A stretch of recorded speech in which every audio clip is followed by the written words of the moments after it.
I don't I'm even Matt. have the intro music, so I can't even add that in. So Oh, really? like literally, Crack I'm up just gonna like stick it, like I'll trim the start and end and basically just do that, stick it up with and, that. and I'm not just gonna, put it up. Yeah, yeah, I'm not easy. gonna go through the whole thing. I just don't have time to like be nitpicky about the audio stuff. Yeah, no worries. All good. Um, yeah. So I've got the Oscars nominations up, and then Yeah, I've also got my picks somewhere. important thing to Um, always note. where did I What put? website are you looking at Mm, for the Oscars? the Oscars website. I've Ah, learned my great. lesson. I can't remember if Yeah, we were already on board with that last year or not. We probably were, but yeah. yeah. I think we were. Yeah. I Um, think we had some disagreements going, but we sorted it. We ended up deciding on the Oscars website as our website well, this is to our use. is this our third time doing it? Fourth. This must be our fourth time. Third or fourth, maybe. Yeah. Yeah. There's been a Um, fifth view. No, yeah, I think it is the fourth. yeah. Yeah. I Because think. I was checking before. I'm pretty sure there was one in 2020. So if this is Hmm. 2023, then unless we counted it wrong, but yeah. Yeah. Unless there's another one in there, maybe. Nah, 29. Did we do it I 2019? don't remember doing it in 2019. Yeah. Yeah. I don't know. Anyway. All right. Should we It's should we funny should we that. get started? Yeah. I mean, I thought we already have started. I'm probably gonna start the edit like a minute ago. Okay, I cool. don't know. We've started talking. So Okay. what Cool, is this? cool, Let's cool. give All a right, formal let's just jump intro. straight into it. Yeah, Uh, yeah, yeah. this is Hello and welcome to another episode of the Red Laugh Right podcast. I'm Matt, and I'm Ben. I'm eating some lollies and because I thought I was going to have time for dinner, and then I realized we were recording at 8. all good. um, yeah, back with another Oscars podcast. So it's literally been more than a year All since the good, last all good. podcast, which was the Mm, Oscars one from last year. Um, a bit more yeah, low key this yeah. time. I actually originally didn't even think I would have time to do this at all. But because I thought that the Oscars was going to be yesterday for some reason. I had the dates wrong. Oh, And then when I right. realized that what didn't happen yesterday, I was like, oh, okay, well, I'm free this weekend. Maybe we could do it this weekend. Yeah. And so I figured we'll just jump on and do it. Because it kind of feels wrong to go, to not do this, to have this discussion pre Oscars. Yeah, yeah. Um, and because we're doing it so It's late, I'm not going to have time to edit anything. And so I'm just going to chuck it right up to YouTube. I hate that on YouTube. I discovered YouTube has this podcast feature now. So you can like list oh, your really? videos as part of a podcast. Um, Oh, and I think it lets people listen to it as audio only. Like if they've got like the YouTube oh, Music app or something, they can just listen to podcasts now. Um, but oh, you can't upload audio only. You still have to upload a video. So I still have to oh. Still put have the to upload that audio. as a video. I still have to put the audio in a timeline, trim it, and then put a square with our logo on it, at least just to chuck something in there. Yeah, yeah. Mm. Oh yeah, I won't even do the animation. I don't have all the files for the animation. It's on my old computer, which is at a different house, and it's complicated backstory to all that I won't get into. But yeah.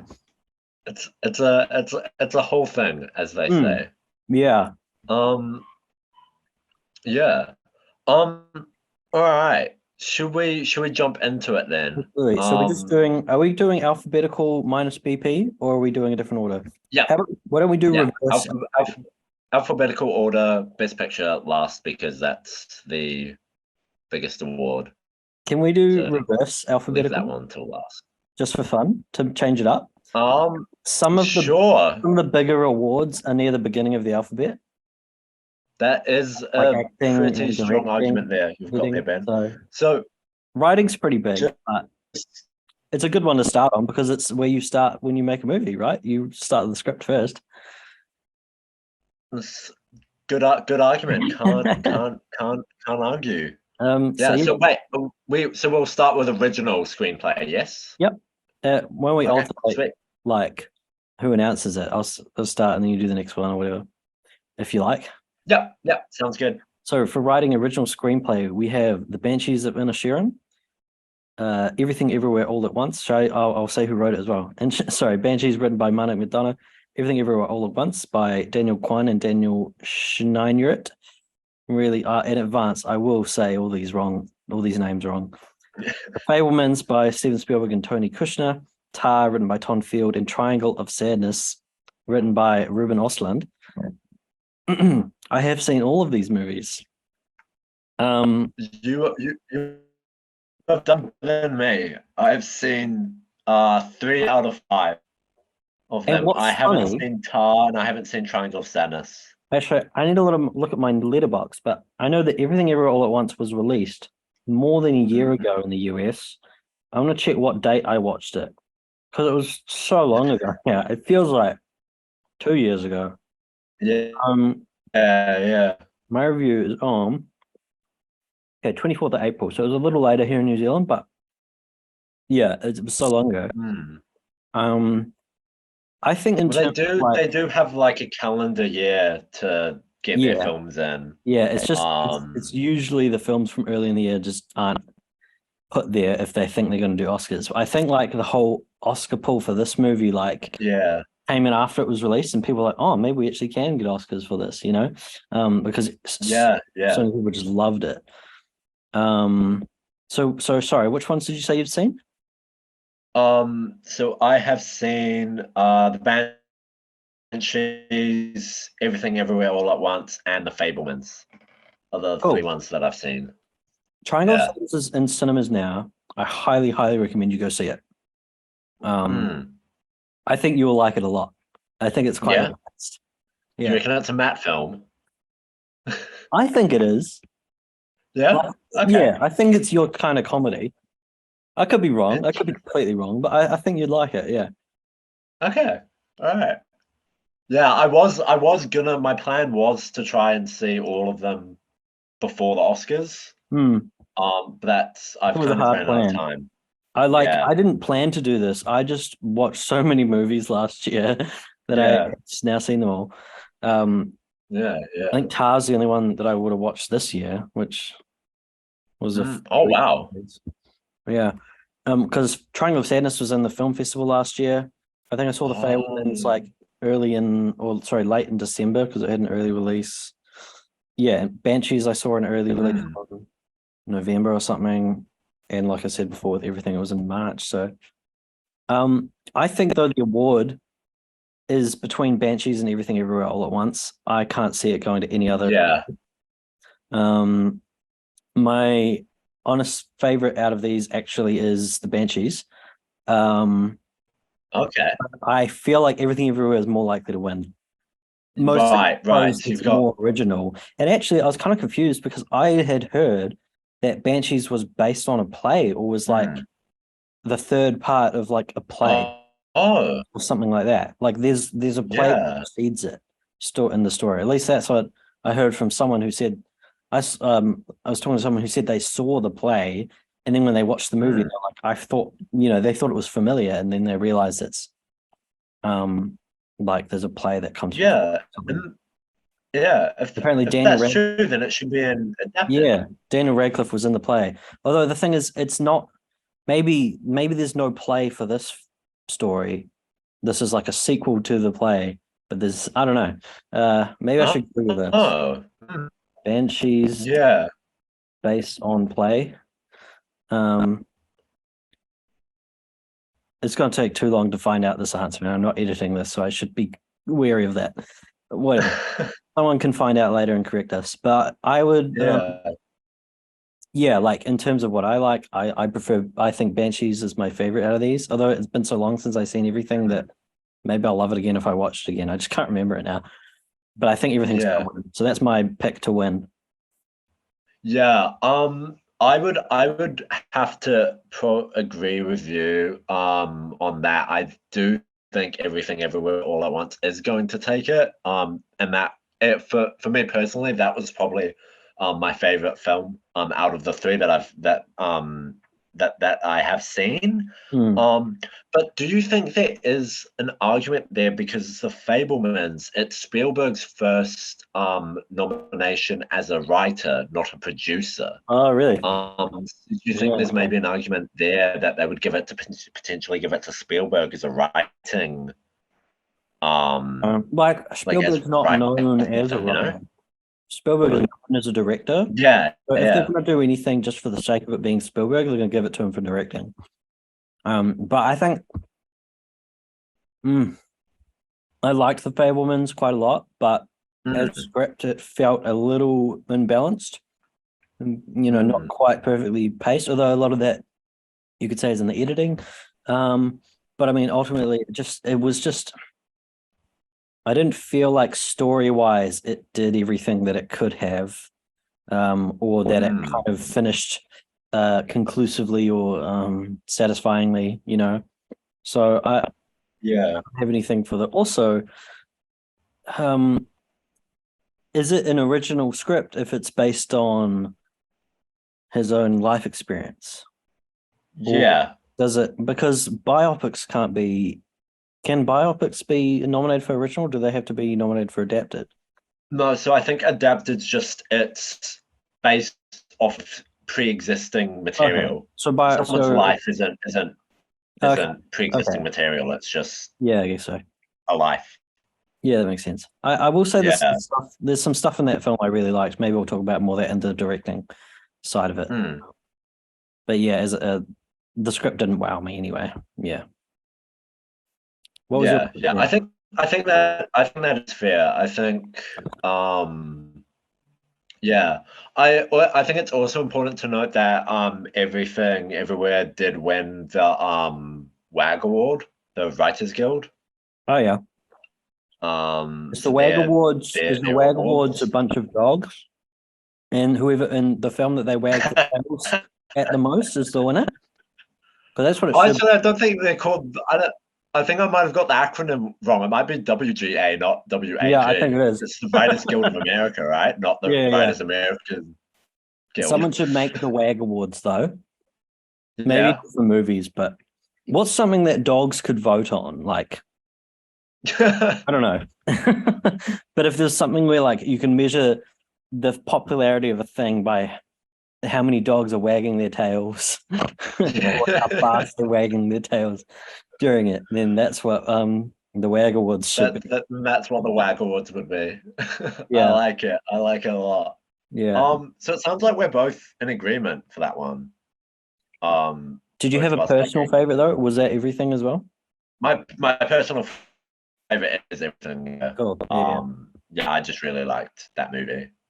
And it was just like an interesting concept. Yeah. Like from the get-go, you know what I mean? Like it definitely had that going for it. Yeah. Sweet. Should we move on to adapted screenplay then? Go ahead.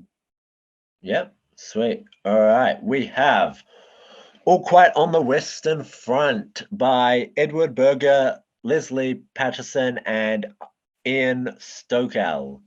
Glass Onion, A Knives Out Mystery by Rian Johnson. Living by Kuzo Ishiguro. Mispronounced that. I apologize profusely. Top Gun Maverick. Screenplay by Aaron Kruger and Aaron Warren Singer and Christopher Macquarie. Why do they have Anne twice? That is that's weird. Okay, anyway. Story by Peter Craig and Justin Marks. And then finally, Woman Talking by Sarah Polly. Yeah. I thought it was funny that you said Rian Johnson. Oh, is it? How do you pronounce his Ryan? Name? Is it Ryan? Yeah. Well, then why doesn't he spell it with a Y? His name's this is I don't know the answer. I'm just surprised you don't know Rian Johnson's name. Rian Johnson's quite a well-known name these days. I thought you just wouldn't know. That's funny. Christopher Macquarie. I'm less surprised that you said. What did you say, Macquarie? Anyway, that doesn't. I don't know. He's a director of like the recent Mission Impossible movies. That's how I know his name. Oh, okay. Yeah. I knew he was involved on the film. I didn't realize he was a writer. That's Mm. interesting. Yeah. Look, in terms of adapting screenplays, I kind of disagree with the notion that sequels should be put in the adapted screenplay category. What is your feelings on Mm. that? Because I feel like it's still an original screenplay. Like to me, I don't know. Yeah. I mean, I guess it depends on if it's. Oh, yeah, it's weird, eh? Because Especially in the is it case of you? Glass Onion, where it's really not even a sequel, it's just another tale from the same detective, right? Yeah. Um,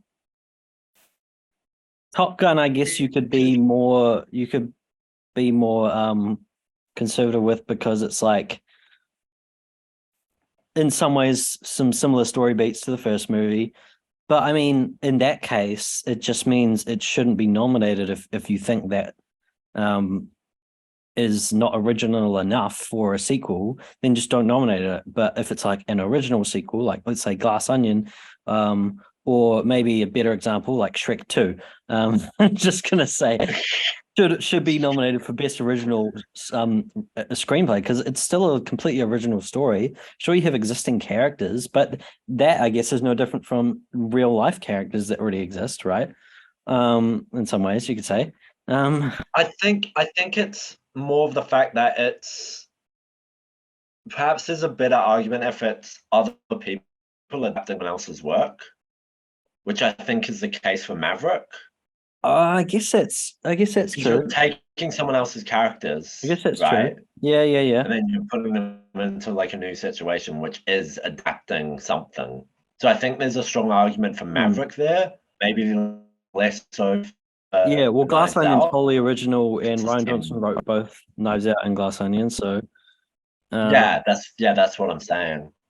but yeah, I don't know. It's an interesting point. I would argue that adapting the characters, is not the same as adapting the story. It's like when you adapt a Marvel Comics movie, they're still adapting the story. It's not just based on characters. But something like the Lego movie is original. Well, it should be categorized as original because even though the characters already Mm, existed in Lego sets, there's no story there. So you wrote mm. an original story. So yeah, I would argue that just because the characters exist, I don't know if that's enough to say it's a whole adapted screenplay, in my opinion. Yeah, I don't know. It's an interesting argument for sure. Regardless Um, of that argument, what's your favorite? um, And how many have you seen? okay, so yeah, so only seen Maverick and Glass Onion out of the Oh two. wow. Oh wow. Um, Oh yeah. yeah. I've been slacking. Um, oh, I really liked both of them though. I think my thing with Glass Onion was I think because the first one had the advantage of being the first film, so you didn't have any preconceived notions going Yeah. in. Yeah. You know what I mean? So Hmm. like that was my problem with the sequel was it was good. It's just it didn't like floor me like first one did. You know what I Yeah, mean? yeah, yeah, exactly. Yeah. Yeah, I felt pretty Yeah. similar.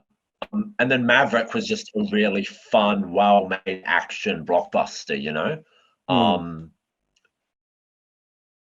but yeah, so like, and I'd probably give the edge in terms of the bit of story though. I think the bit of story would be Glass Onion out of the two. Yeah. Yeah, Yeah. so I would say that would be my heart pick would be Glass Onion. Yeah. Um, I can't remember if Knives Out got not. I think Knives Out might have It got was nominated, nominated. but didn't win. It was definitely nominated, I'm pretty sure. I can't remember if it won. I don't think it won.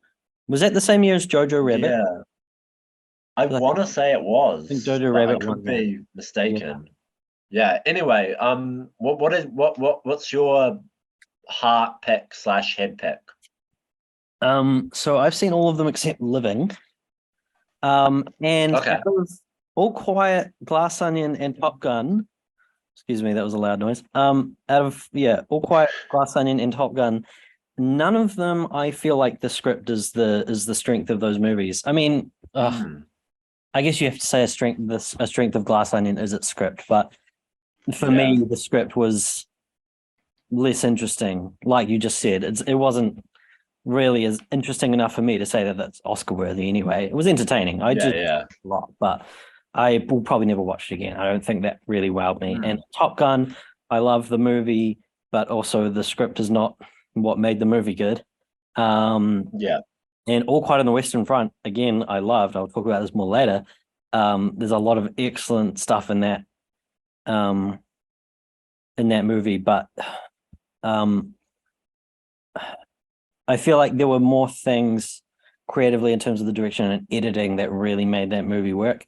Right. It's hard to judge because there are certain decisions in that film where the way it tells its story is like, was this decided in the script or was this decided in the editing room? I don't know. It always is hard to work out. I personally say out of all of these, I think Women Talking is the strongest script that I saw. And maybe that's largely because the film is 90% woman talking. And that's kind of most of what it is. It's a well-titled film. Yeah, so it's like the script is the strongest point in that movie because most of it is just dialogue. So that's what I'm going to vote for and say is actually I think that's going to win. Because there's definitely been a lot of buzz around the movie, I think, as well. Yeah. So even though I haven't seen it, again, going based off of the Writers Guild, I would tip Women Talking to win there. Nice. Even though it's one of the films that I haven't actually seen. Yeah. All right, on to best visual effects. Nominees are All Quiet on the Western Front from Frank Petzold, Victor Mueller, Marcus Frank, and Camille Jafar. Avatar: The Way of Water from Joe Letteri, Richard Bainham, Eric Sadon, and Daniel Barrett. The Batman, Daniel Lemon, Russell Earl, Anders Langlands, and Dominic Tuhoy. Sorry, Tohi, maybe. Sorry. Black Panther: Wakanda Forever, Jeffrey Bunham, Craig Hammack, R. Christopher White, and Dan Sudik. I'm not sure what the R stands for. That's weird that the R is at the front rather than in the middle. The R is like the first. Anyway. And Top Gun Maverick, Ryan Tudhope, Seth Hill, Brian Lidston, and Scott R. Fisher. I don't know actually what people's jobs are. I know Joe Letteri is a visual effects supervisor, but I don't know if they're all visual effects supervisors, VFX artists, but like, there are like 10,000 VFX artists on Avatar. So, I mean, to be honest, we should be really praising them because they put in a lot of time, way more time than any human being should ever actually work in any job, into movies like that. So, silent applause to you. I mean, I don't think that there's really any point arguing Avatar is gonna win, right? Yeah, I'm definitely agreeing there. I think it's most definitely the front runner. For sure. I do want to shout out the visual effects on the Batman because there's a lot of visual effects in the Batman that just sell so well you won't know that they're there, and a lot of it's because they use the volume LED screens.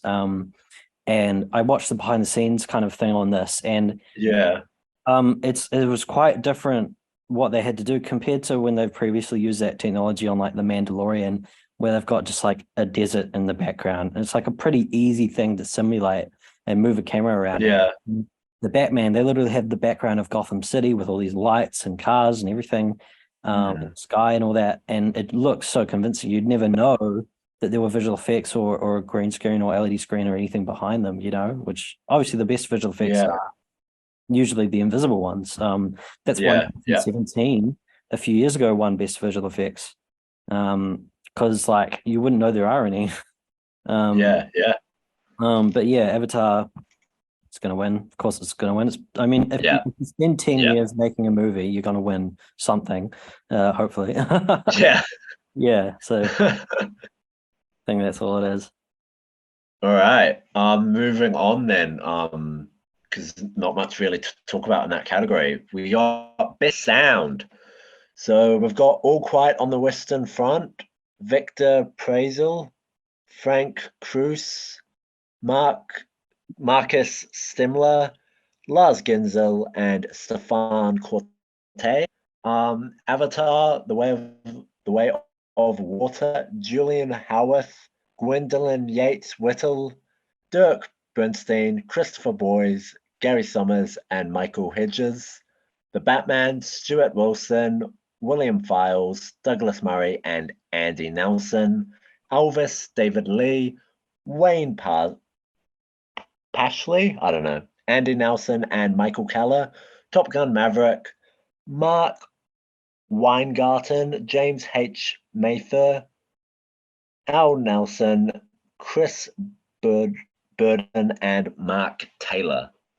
A lot of names, a lot of sound A designers, lot of names. sound mixers because they combine them, obviously. Um, Yeah. I'm learning more these days about the difference between sound. Oh, it's sorry, called sound editing and sound mixing. Um, Mm, there's still not enough difference that it's worth having awards separately for. But yeah, it's interesting fair.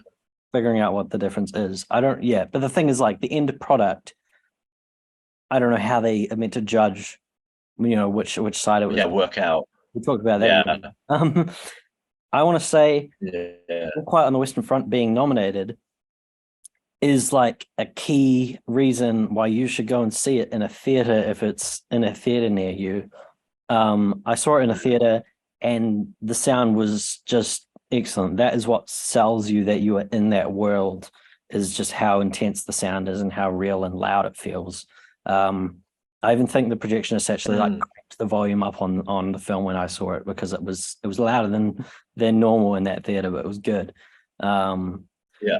So like it's a shame. I think it's such a shame that it's like most people are only watching it on Netflix because that's all the only place you can see it. But yeah, that's why I think yeah, more movies should be seen in cinemas, and a huge reason for that is sound because like most people don't have great sound at home, you know. Yeah. Um, Yeah. in terms of what I think will win, I think I also want to shout out the Batman because there are some really whoa, my audio just went a bit weird. You still there? Yeah. Yeah. Yeah. Yeah. Sorry. Yeah. I want to Your shout out audio just keeps cutting out. I also saw the Batman in cinemas. Well, I saw all of these except Elvis in cinemas. Um, the Batman also really, really impressed me with the sound. So I want to shout that one out as. But I think Top Gun Maverick is the clear winner here. I think just the intensity in some of those flight scenes is like, I mean, a lot of that's the cinematography as well, which we will talk about later. Um, and but the sound also, the sound design of like the planes going through and past, and also the way the music is mixed in with that really, really makes those moments really intense. And I'm just like getting this sick feeling in my stomach, during some of those scenes. And I think a lot of that is in the sound. So that's my pick to win and my favorite of all of those. Yeah. So for me, I've seen all of them except All Quiet on the Western Front. Cool. Um, so I feel like I'm like somewhat able to actually talk about talk Yeah. about this category, which is good. Um, yeah, I have to say I am in agreement with you, man. I do think Maverick is gonna take it out. I have a feeling that the Academy is gonna want to reward Maverick in some way, and I think the best Yeah. area to do that is in the sort of technical Yes. categories. Sure. Yeah. And I think that the best shot that Maverick has is in the best sound category. Um, yeah, I'm just Yeah. So that's sort of my reasoning there. Yeah, and I also think just the sound of it was like the best, out Another of great what reason, I've another seen as great well. reason to So see movies in theaters. Luckily, most people did see this in theaters because it was literally the highest grossing movie of last year. Pretty sure. Oh no, actually, Avatar overtook it worldwide. But it's still the highest grossing in the US. oh Um, really? because of, yeah, that's how that works. I think Avatar Yeah. has a much bigger ratio of international to US returns, whereas especially because it opened in China as well. And Maverick, Mm, I don't think was in China. Well, no, there's no way it was in China. The US propaganda. yeah. Um, Yeah. yeah.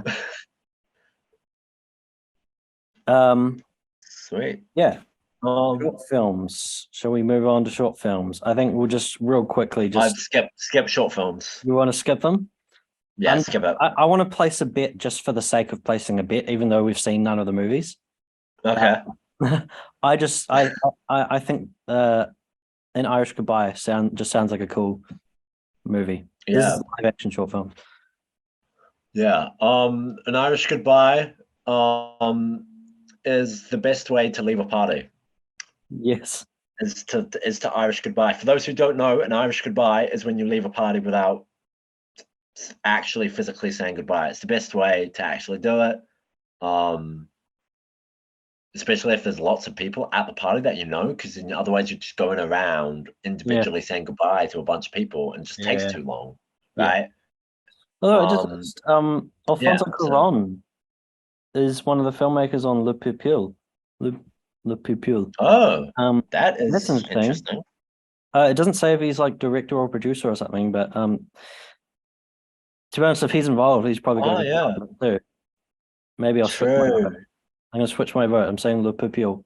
I'm sticking to an Irish goodbye because I just love the title. Fair enough. Animated short films. I tend to go with the one that has the funniest title. It's kind of a hard pick this year between An Ostrich Told Me the World is Fake, and I think I believe it, and My Mhm. Year of Dicks. Um, Oh yeah, I just saw that. so random, but I'm sure it's a good short film. Um, I'm just gonna vote for Ostrich because I think it's a better title. All right, I'll go This is with how I my usually year. pick the short films. It's just I'm gonna go with my year of dicks because that's just too funny. fair enough. All right. On to the good stuff. Um. Production design. Yeah. Nominees Um. All Quiet on the Western Front, production design by Christian M. Goldbeck, set decoration by Ernestine Hipper. I didn't realize they separate the credits here. That's interesting. Yeah. That's very interesting, actually. Avatar: Way of the Water, production design by Dylan Cole and Ben Proctor, set deck by Vanessa Cole. Babylon, designed by Florencia Martin and set deck by Anthony Carlino. Elvis production design Catherine Martin and Karen Murphy and set decoration by Bev Dunn. Fableman's production design by Rick Carter and set deck by Karen O'Hara. Okay.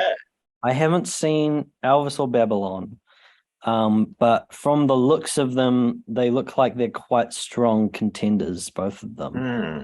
However, out of what I've seen, I would easily award All Quiet on the Western Front. Yeah.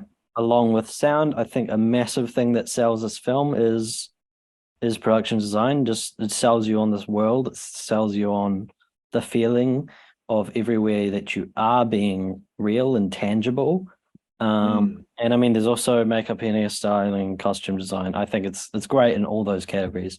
Yeah. But I would I would pick that. I think it's funny that Avatar: Way of the Water is nominated because it's like All CGI. I mean, they obviously had sets. They had sets that they filmed on, but the majority of the sets are either at least extended in green screen or Hmm. completely CG. So it's just an interesting thing to note. Yeah.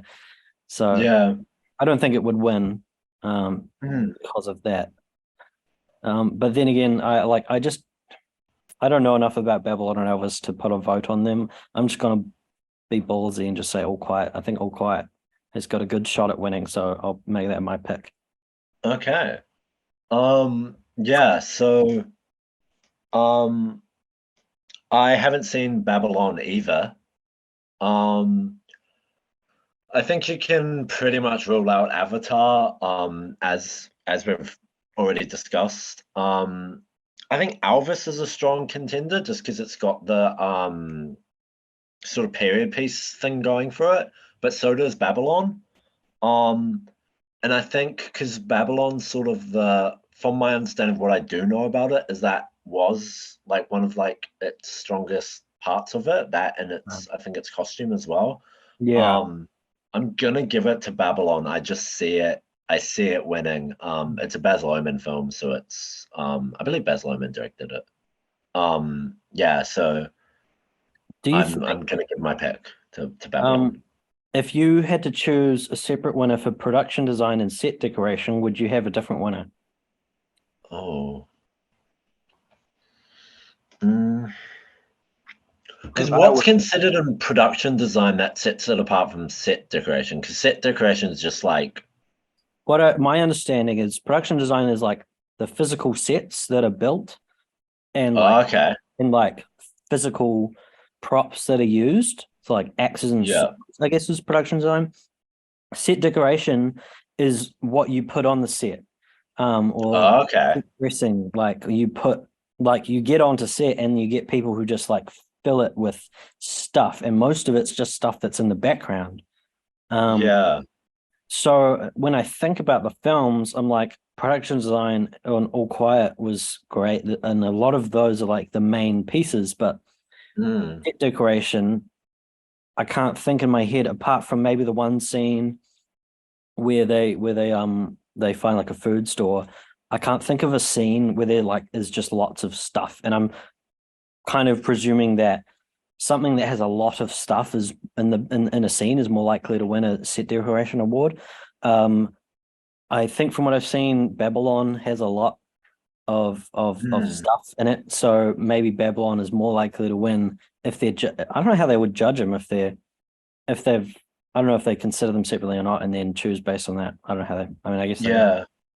It's probably a similar thing to the issue of splitting sound So, mixing and sound editing yeah. or design or whatever it was when the sound category is split. I mean, I agree with Yeah, you. Babylon's probably got a good chance. I just haven't seen it, so yeah. Fair enough.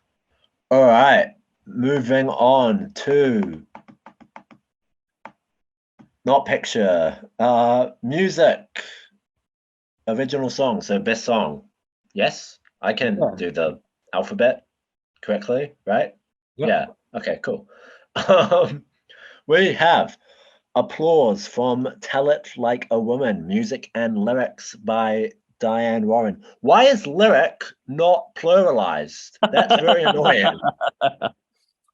This That website's should be actually kind of pluralized. terrible. So All right. Anyway, moving on. As I was saying, Hold My Hand from Top Gun Maverick, music and lyrics by Lady Gaga and Blood Pop. Lift Me Up from Black Panther, Wakanda Forever, music by Teams, Rihanna, Ryan Coogler, and Ludwig Göransson. yeah. Lyrics by Thames and Ryan Coogler. Natu Natu from RRR, music by MM Kuravani, and lyric by Chandra Bose. This is a Life from Everything Everywhere All at Once, music by Ryan Lott, David Byrne, and Mitski. Lyrics by Ryan Lott and David Byrne. I don't remember there being a song in Everything Everywhere All at Once. Yeah. So that's interesting. Like that's Mm. not something I would remember from the film. There's a lot more in that film visually that I think takes over my memory of that. Um, Definitely not Top Gun. I think. Well, I mean, I've always been confused on how they judge these. Like, do they Mm. judge the use? Do they take into consideration the use of the song in the film? Because I'm pretty sure the song is played twice in the film, once on like the radio in the background, like of scene that's not a prominent feature of the scene at all. And then again, at literally the very end during the end credits, like as the credits go on, as it start rolling, I think. So like in terms of impact within the film, like I don't think there's really, it doesn't really make an impact. So why should it be nominated or why should it win? I don't think it should. I think the two top contenders are Lift Me Up and Natu Natu. I haven't seen Triple R yet, which I never got to see it in cinemas, but everyone just says it's like one of the best moments of the film, so I would not be surprised at all. And then Lift Me Up, I think purely because it's probably one of the most poignant moments in the film, is because am I right in thinking this is like during T'Challa's funeral? Is that when this song comes on, or is it? I wouldn't know. I haven't seen the film. Oh, have you not? Oh, okay. Well, yeah. I shouldn't be surprised. Shouldn't be surprised by that. Wrong person. I feel like it is. Either that or it's just the end credit song, but I don't know. But I think either way, I think this movie in general just has a lot of extra pull just because of the weight behind Chadwick's death. So that gives, I think that gives it a strong chance. And if I'm right in thinking it's a song that plays during that funeral scene, then it's, I think a strong contender. However, I think I'm gonna say Natu Natu will win. Yeah. So in my because before we early in the day I was going through what I think will win. And I put down Natu Natu as my pick for this category. And that was based on two factors. First factor is it's a Bollywood film. Second factor, it won the Golden Globe. Oh, nice. So it does have that going for it, which makes me think that will win as a result. Granted, Golden Globes and the Academy don't always match up. Neither do the various guild awards. But it's usually, it's making a decision based off of some data that's available. Yeah. So I'm just leaving the dog outside. Well, good. Yeah. So both in Natu Natu. Yeah, I think it's reasonably safe. I'd say 60% sure, which is more than 50. So, all right. Next is original score. We have All Quiet on the Western Front by Volker Bertelmann, Babylon by Justin Hurwitz, The Banshees of Inisherin by Carter Burwell, Everything Everywhere All Once by Sun Lux, The Fabelmans by John Williams.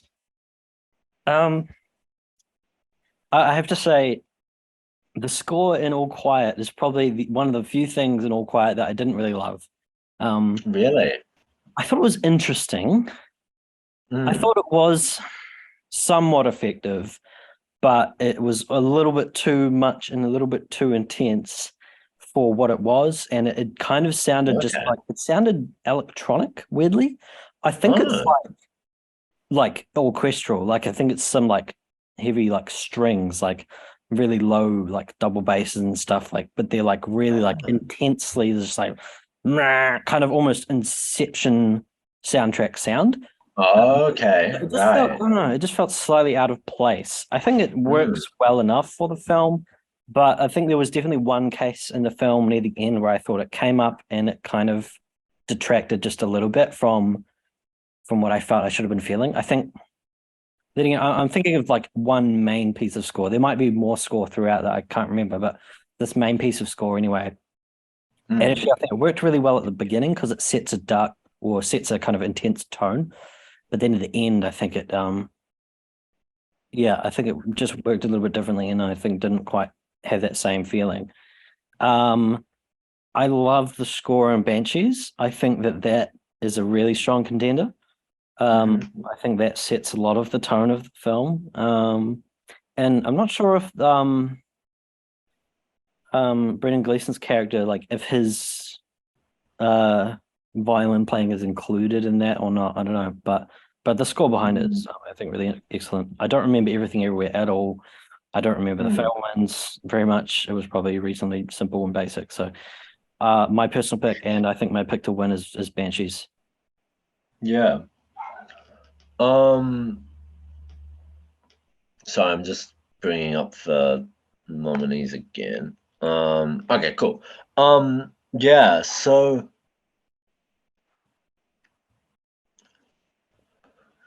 kind of, I just okay. So like, I think one thing of note is, of course, John Williams getting nominated, just because it is.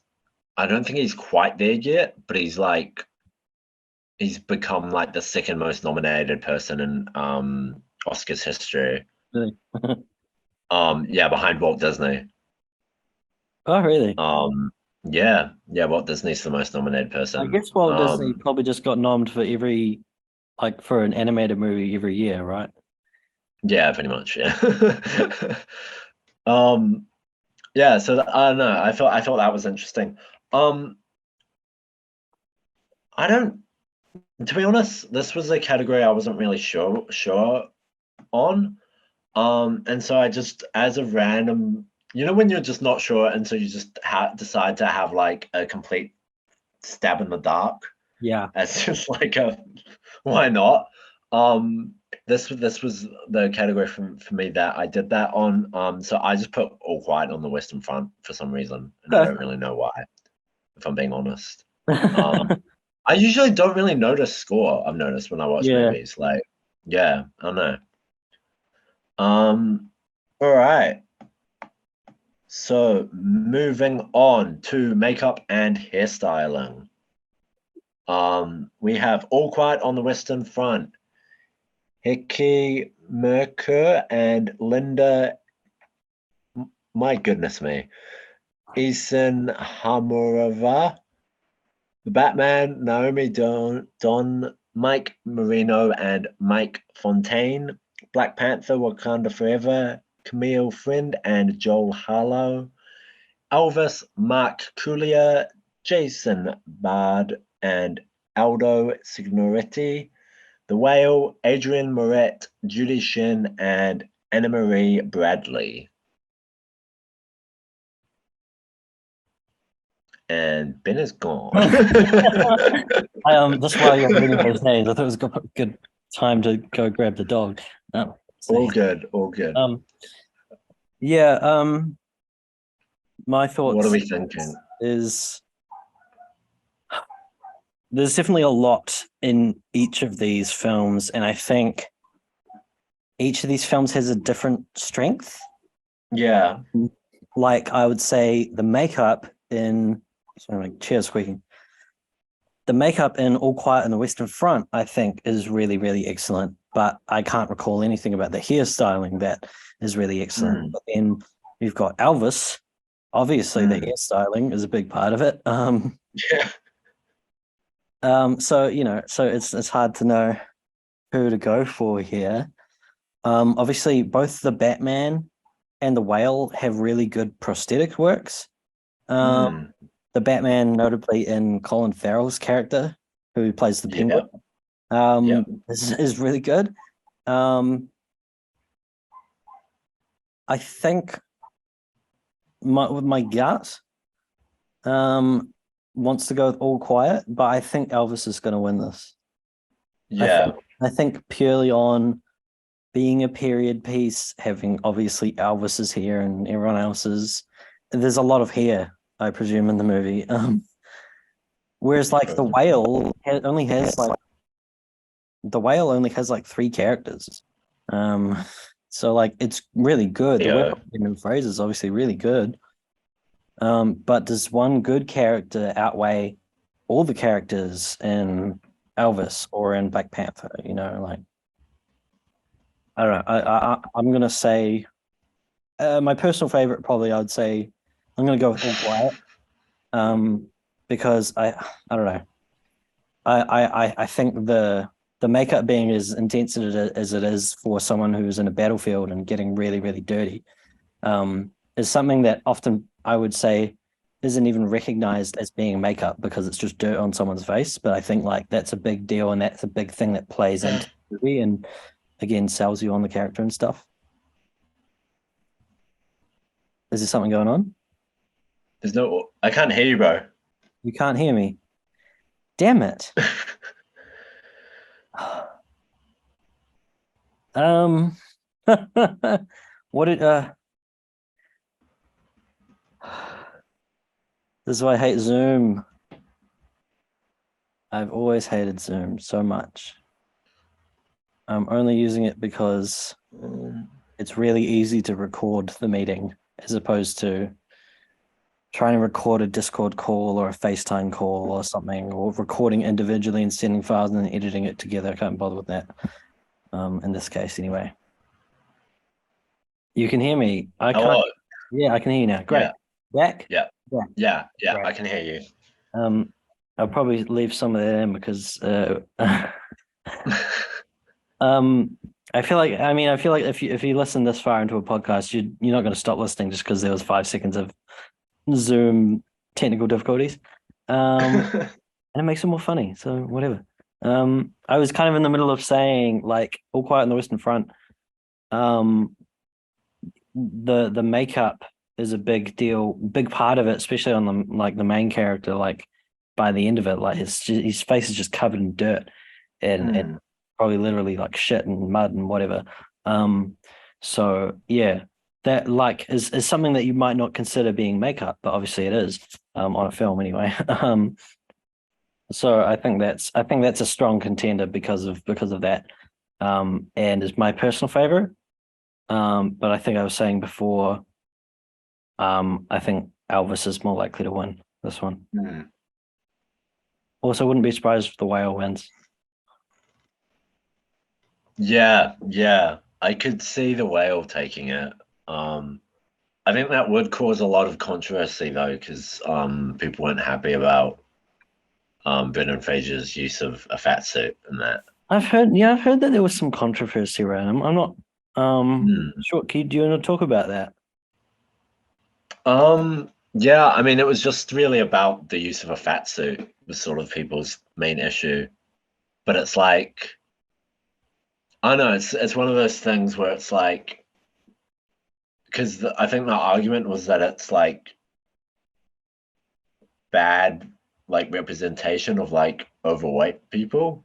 Okay, that's But like, there's also the issue though of like an actor putting on that much weight for a role and then losing weight, yeah, gaining weight and then like losing doing weight, the which is one of Christian Bale. yeah, I mean, yeah, doing that's quite unhealthy. It's like the alternative is find literally the character of the movie to be the actor of your movie because yeah, you know, like finding someone who is that overweight and is an actor who can put on a performance as strong as Brendan Fraser did in this movie.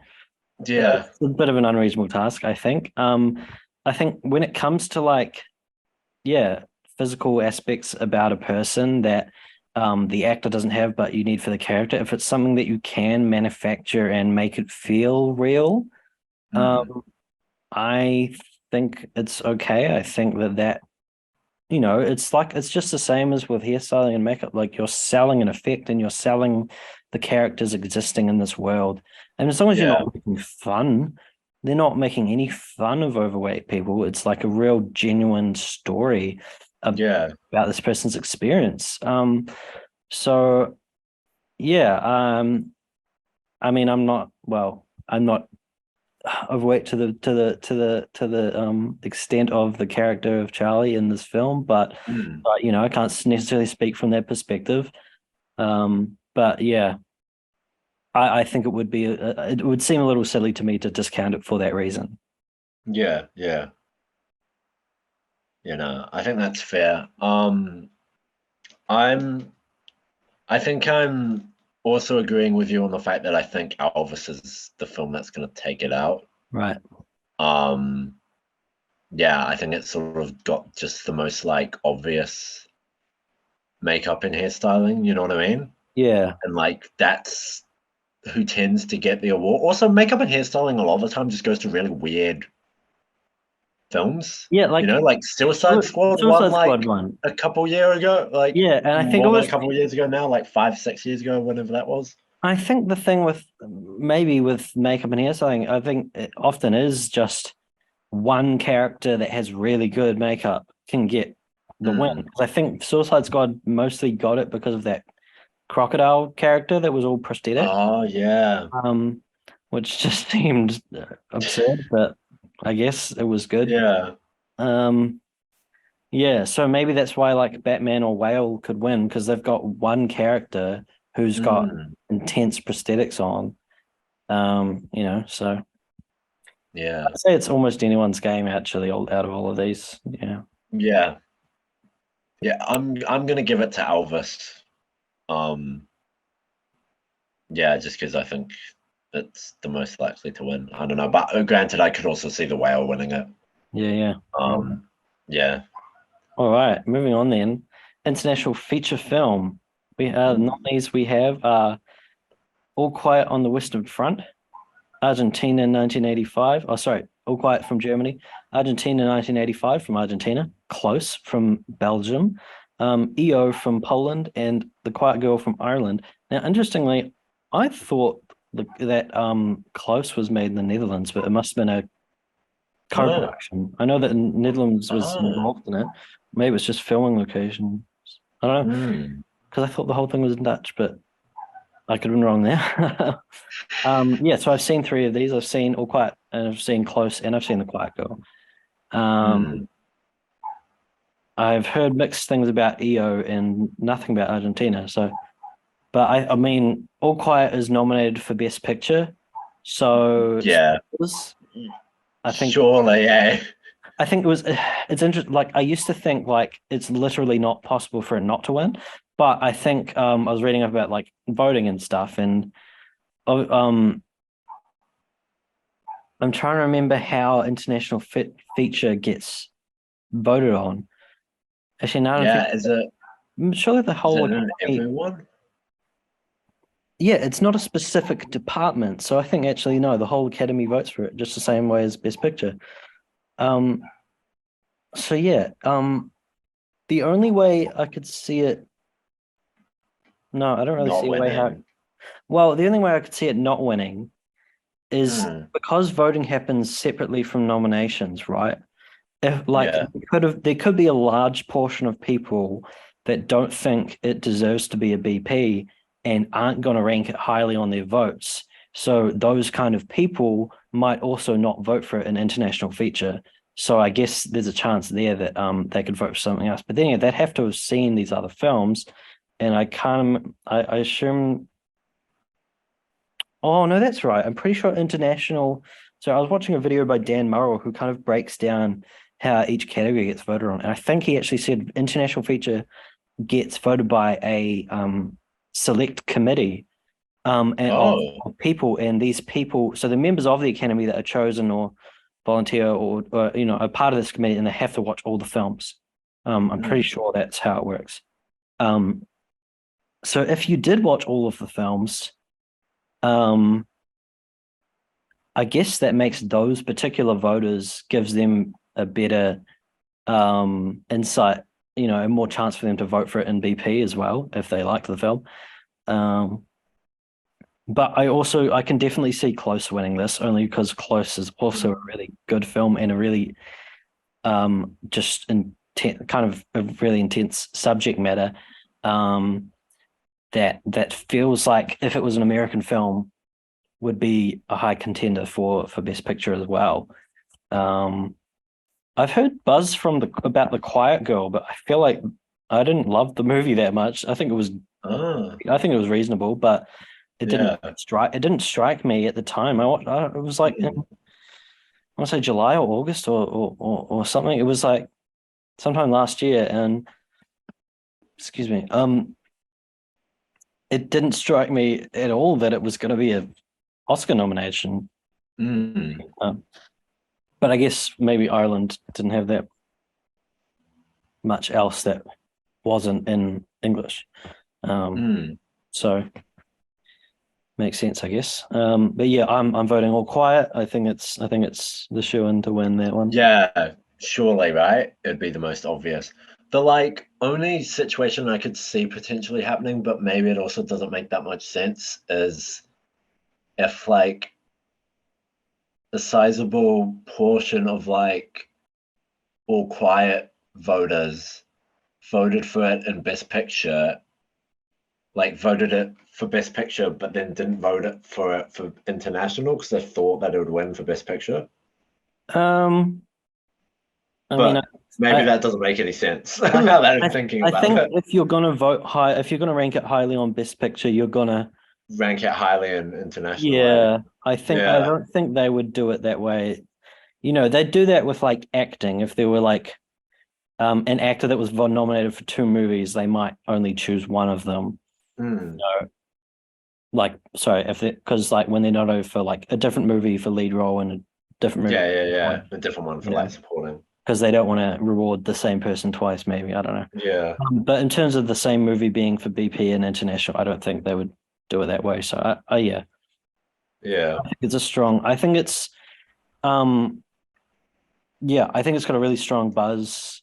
And enough people are seeing it now, and I feel like everyone who sees this movie has to think it's a great movie. I find it hard to understand why you wouldn't. I think the only person who I've said like didn't love it was like my dad and my granddad who had read the original book and seen the 1930s film, and they thought yeah. that one was a better film. But that's because they're judging it on an adaptation of the book that they like. Um, Mm. so I think that's yeah. I think Yeah, just as a film, it's excellent. Whether it's not a true faithful adaptation. I think from what they were telling me, I agree with the changes to this film.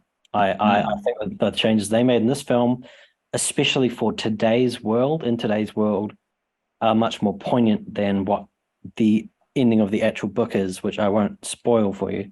Go watch Yeah. the original 1930s film. I think I need to do that as well. But Funnily enough, I have seen the original 1930s oh, great. film. Yeah, I studied it Oh, in okay. media studies. Yeah, yeah. And maybe that was half the reason why I haven't got around to actually seeing the new one, is Oh, because I'm okay. like, like nervous about seeing the remake. Right. Like I'm Yeah, nervous about yeah. watching the 30s one. And it was mostly because like it's all quiet, it's still too fresh in my memory. I just kind of wanted to wait a bit Mm. before watching the old one.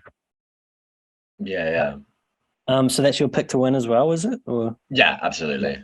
All Cool. quite different. Yeah, I'd be very surprised if something else wins. Hmm. All right. So moving on, we have oh, it's Ben's category. Ben, you're I know, you know what I mean. So we You got have to film read it out editing. though. That's what I meant by your category, because you are indeed an editor. So we have Banshees of Inisherin, which I'm sure I'm mispronouncing. Yeah, sure. Mikhail E.J. Nelson, Elvis, Matt Villa, and Jonathan Redmond. Everything Everywhere All at Once by by Paul Rogers. Tar by Monica Willie, and Top Gun Maverick by Eddie Hamilton. And by I mean, of course, edited by, not written by or thingy, because it's the editing category. All right. This is a tough category. Mm, I've seen all except Elvis. Um, there's like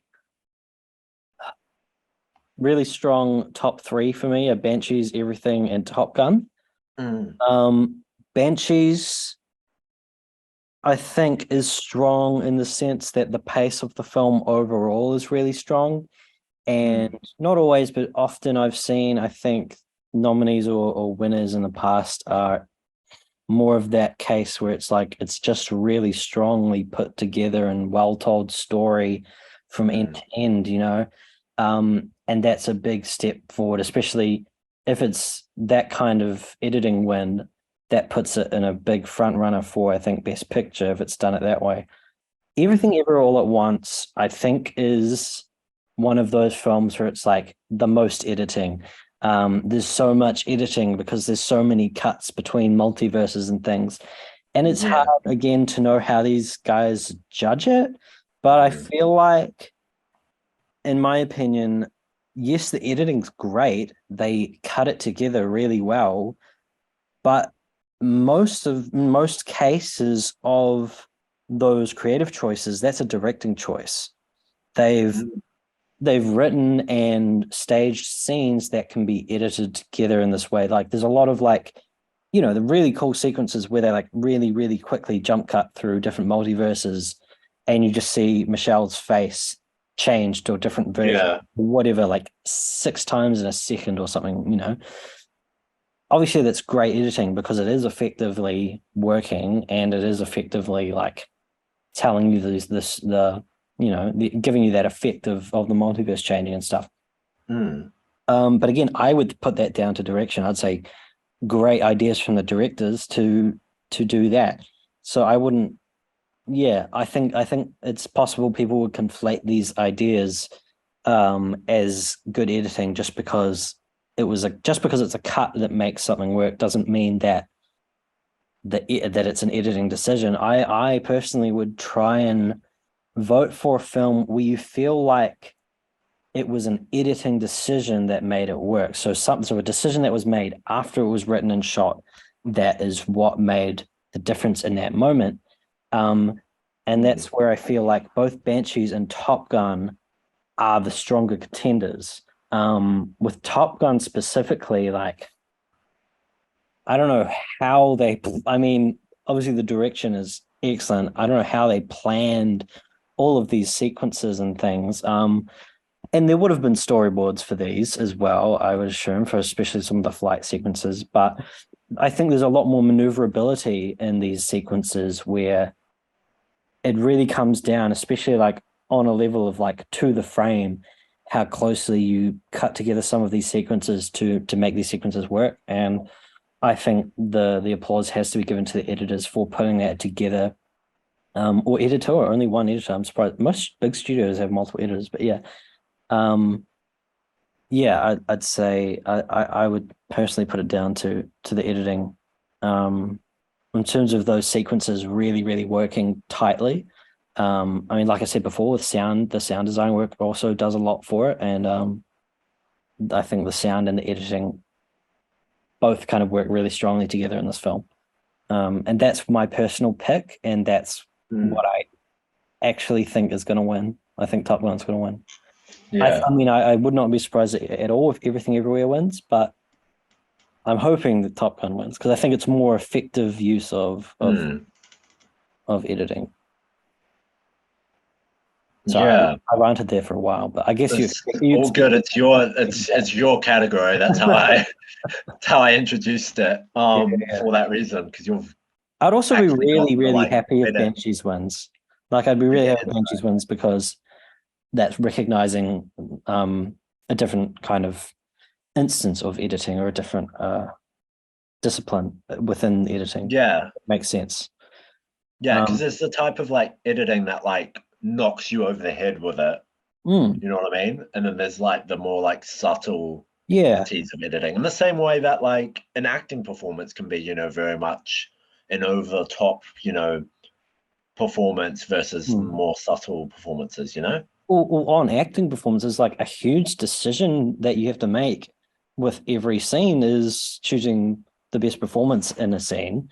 Mm. So often, like a film that has really strong performances, often you can attribute a large part of that also to the editors, like making sure they got the right moments and they were on the Mm. right camera for, those shots and things.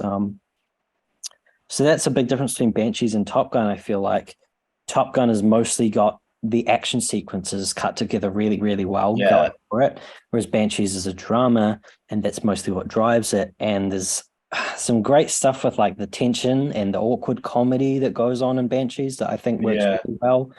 Um, yeah, either of these I think should win. I'm just going to say I think Top Gun will get more votes. Mm. Yeah.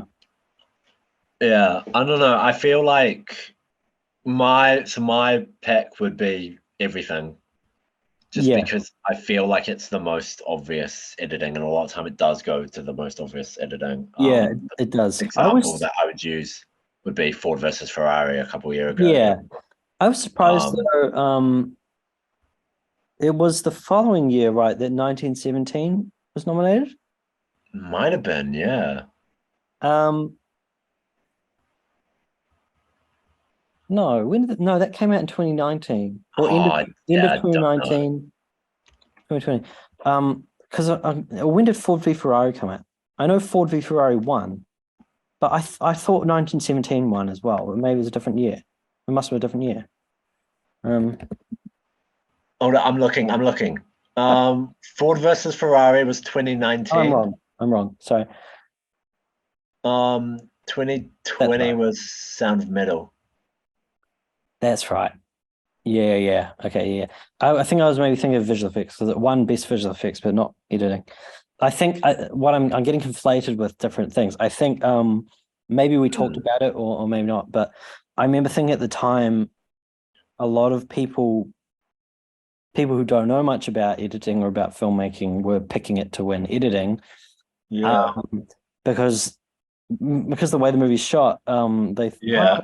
why am I having this discussion? I'm sure we had this discussion on the We podcast. We must probably have. did.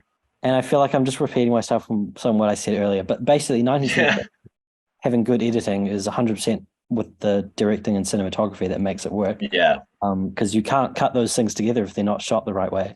Um, and the extras coordinators for coordinating the extras to walk past the camera at the exact right, yeah. you At the know, right time. Yeah. it's all yeah, a big huge part of it. Um, um, yeah, we've made our picks though. Have you made your pick for? Yeah, I said everything. Oh, that's right. Sorry, we went Yeah, on a I was saying tangent, it's didn't the we? most Yeah, yeah. obvious. Great. Let's move on.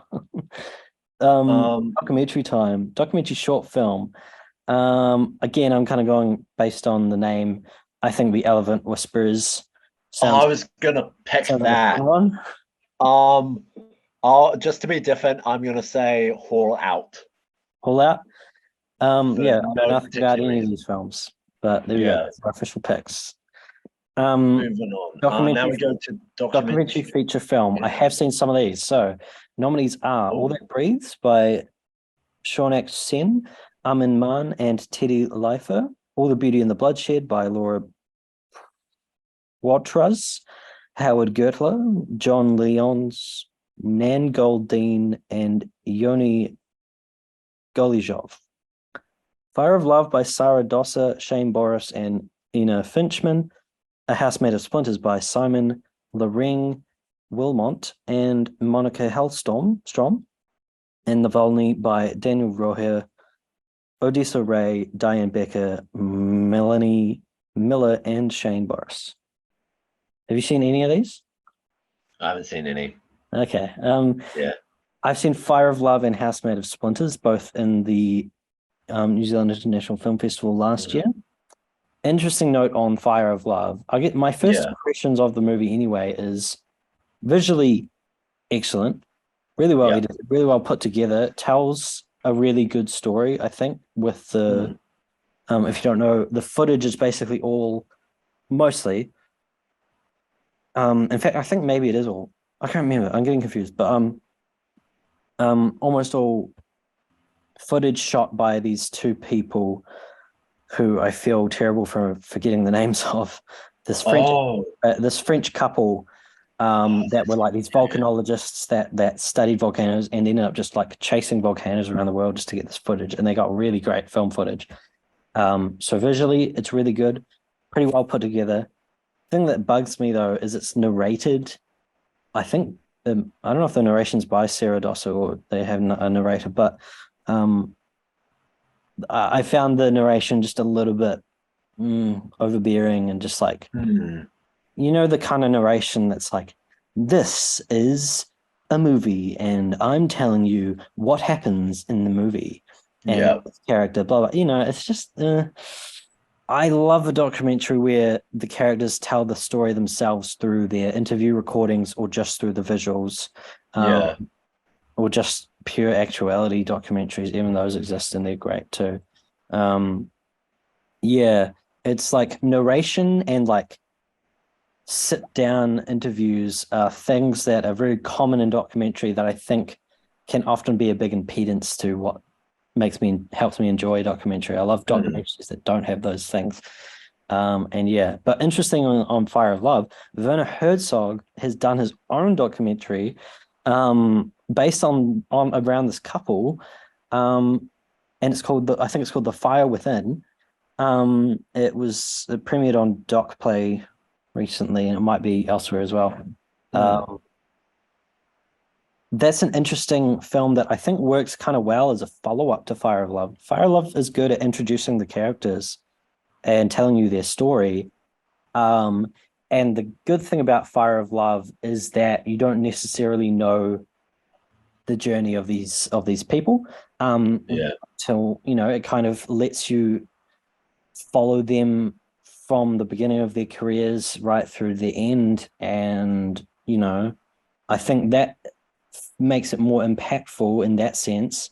Mm, Whereas A Fire Within kind of tells you the short summary of the entire thing pretty quickly and then goes into individual stories based on individual different volcanoes. And I can understand why it wouldn't be in contention for this award because I think it's just a much more simple, basic. And if you know with Werner Herzog, he kind of is that's his style. It's like a little basic and a little bit all over the place, just kind of like really focusing hard on one topic and then just moving to the another one.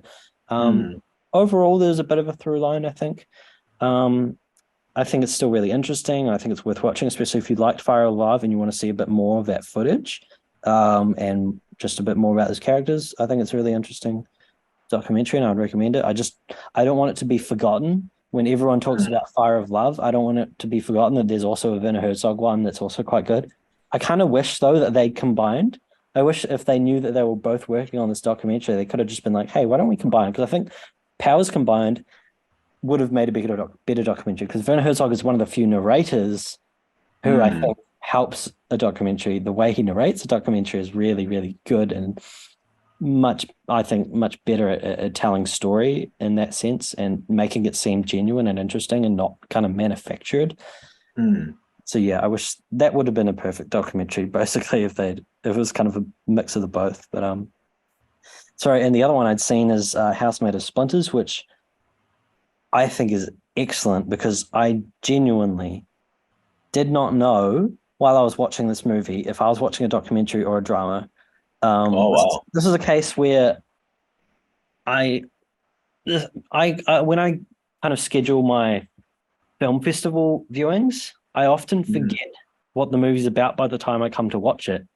So I must have read that it was a documentary when I first read the blurb, because it would have been in the documentary section, I guess. But then basically, if I read the blurb in the magazine, I add it to my list, and then I don't think about it after that. I just have already made the decision that I'm going to put it in my schedule if I can fit it in. mm. So I did. I went and watched the movie. This was also a day where I watched literally six movies in the day in the same Oh wow. theater with like 15 minutes in between at most. A lot of those movies kind of blurred a bit, and I definitely don't remember everything about this film, Mm, but I do remember being just like the whole time being like, I can't tell. I do not know. And that's the way the story is told is entirely in just actuality footage of the children in this home.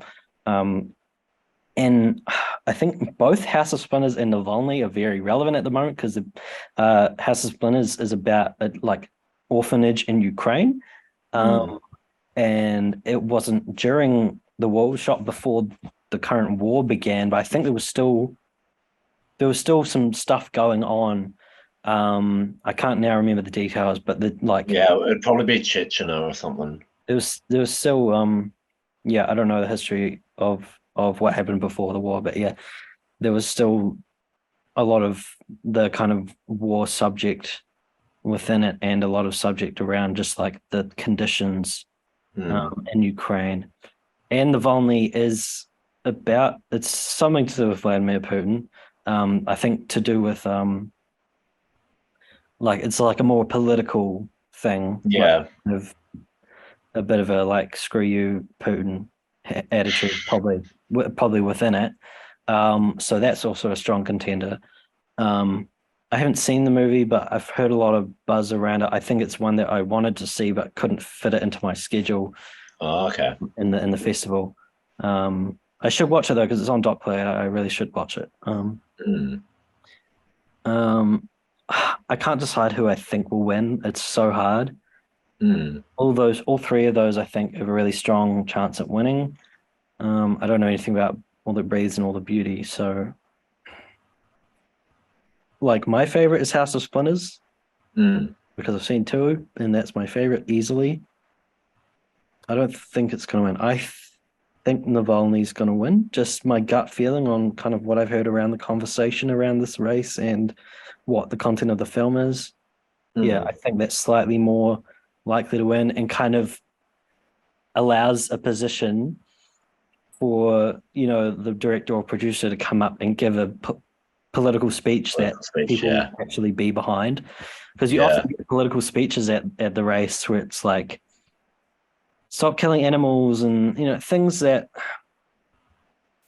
I'm not going to say aren't important, but kind of feel out of place when you're at an Oscars because it's not related to what's really going on. It's not necessarily like, the intensity of the Ukraine war right now is like, in terms of what's happening in the world right now, it is the most important thing that is currently happening, I would say, and has been happening for over a year, right? Yeah, Um, over yeah. like I think it had just almost started when we did our last podcast. Like we were talking Yeah.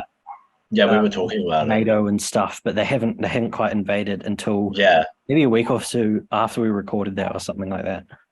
Um, yeah, so like yeah, just for that reason, it being extremely relevant and potentially a way to have an important conversation on television. I would hope Mm. that's something they allow to happen. Yeah, Yeah, I 100% agree with you. I think Nelvany, from what I've heard, is gonna win it. Especially as a result of that political angle. Like you basically stole what I was gonna say, essentially, about that film. I'll let you talk Yeah, about directing first because I've been stealing too much of your thunder here. yeah, yeah. All right, now it's my category. Best directing. Um, yeah. So we've got The Banshees of Inisherin by Martin Mc. How do you pronounce his name? Do you know? McDonough. McDonough. It's like Um, McDonald's, but without. Everything Everywhere All at Once by the Daniels, The Fablemans, Steven Spielberg, Tar, Todd Field, and Triangle of Sadness, Ruben Oslund? Portland, yeah. Oslund. Um, Yeah. I think it's so funny that. Well, I don't know if it's funny. It's just interesting that Ruben Östlund's made an English language film because his Mm. previous couple films, at least. Oh man, I feel stupid for now not knowing what country they're from. I feel like it's Dutch. I could be wrong. Yeah, uh, I think he's Swedish. Swedish. That makes way more Yeah. sense. That makes so much more sense than Dutch. Especially because one of them is based in the Swedish mountains. Yeah. Force Majeure, great movie, and The Square, also a great movie. Really strange movie, but I really recommend it. Um, watch those two movies before you see Triangle of Sadness, maybe. Or Okay. if it's in cinemas now, go and see it. But like, yeah, if you're at home watching, watch those two first and let yourself be set up for his style of comedy. I think you can Mm. still obviously really enjoy it without that, but it's just interesting to see a director with such a kind of specific niche way of directing and telling comedy, especially. So I think I loved. I think the direction actually all of these is really really strong.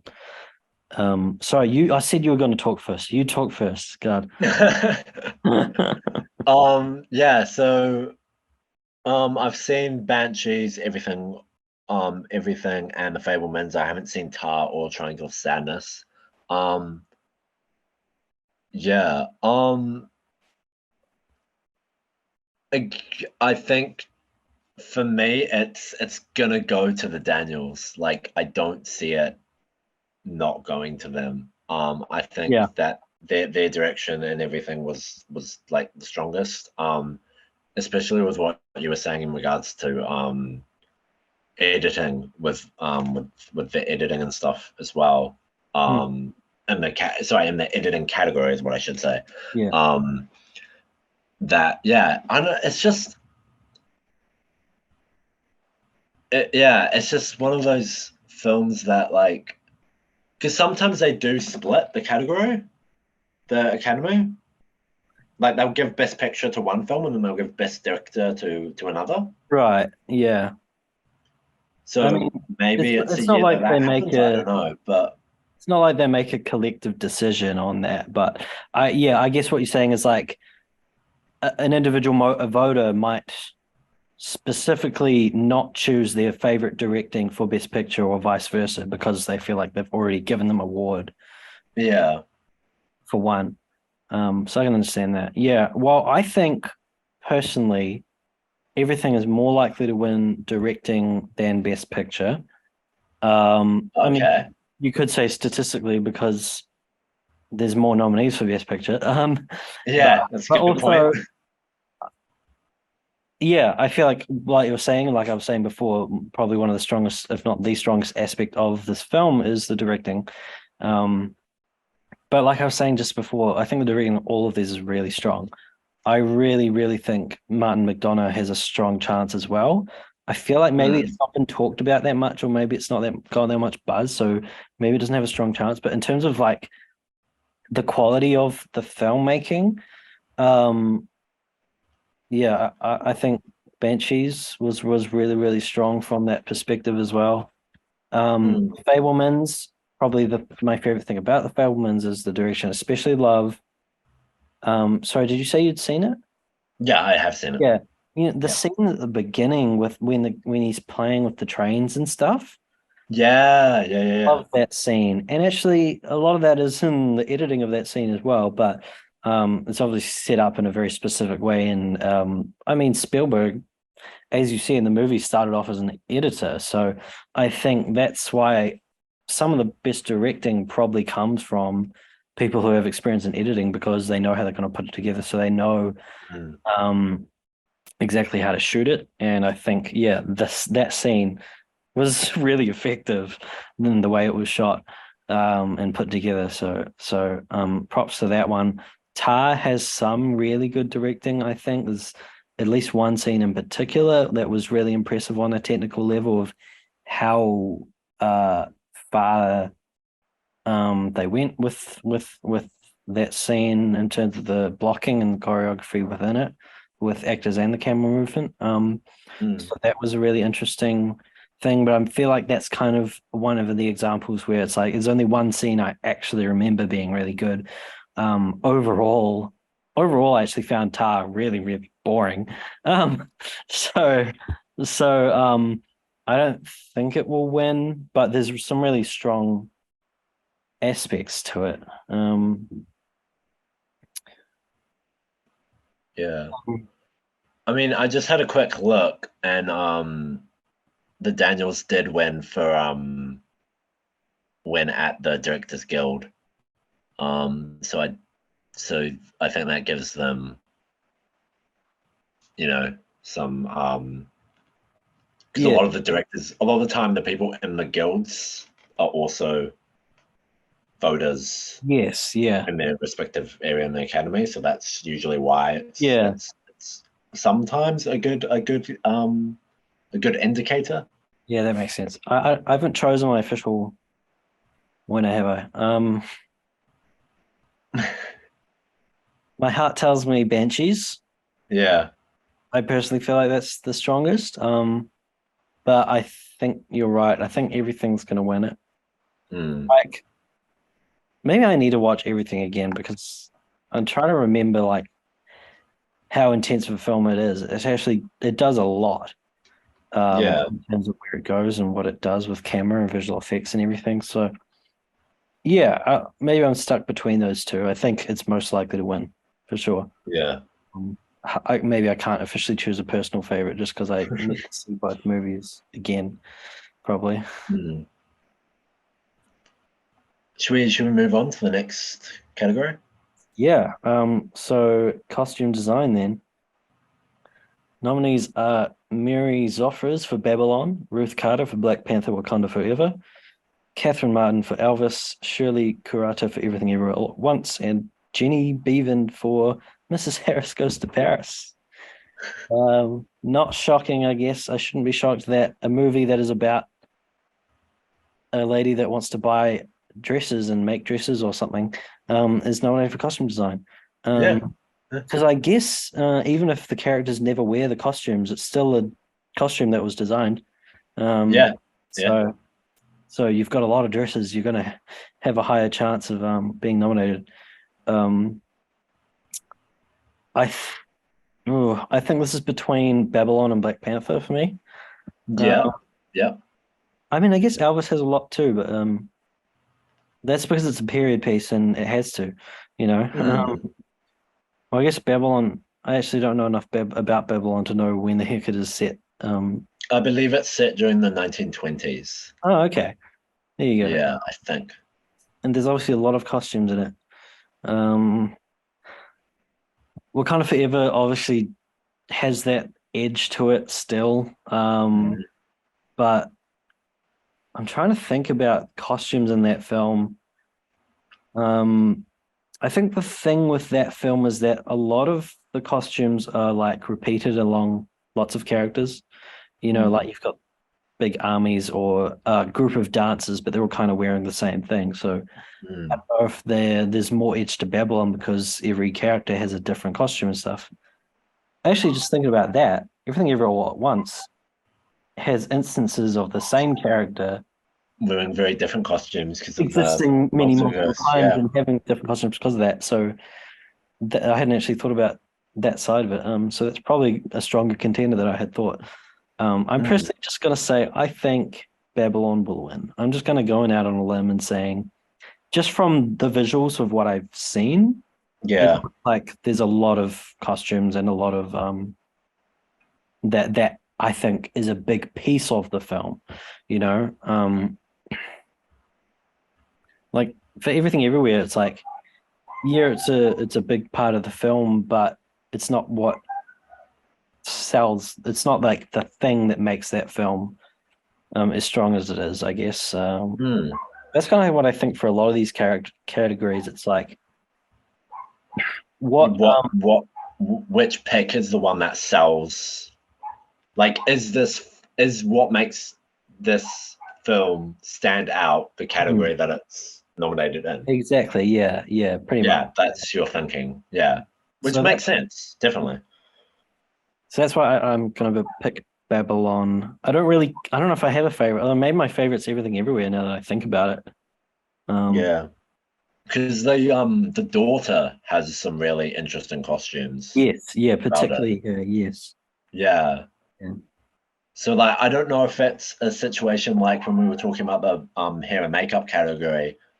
I wonder, is it a situation where like one character in particular has some like amazing costumes and then therefore gets the win versus, across the ensemble cast Mm, mm. of a film and even extras and stuff like that.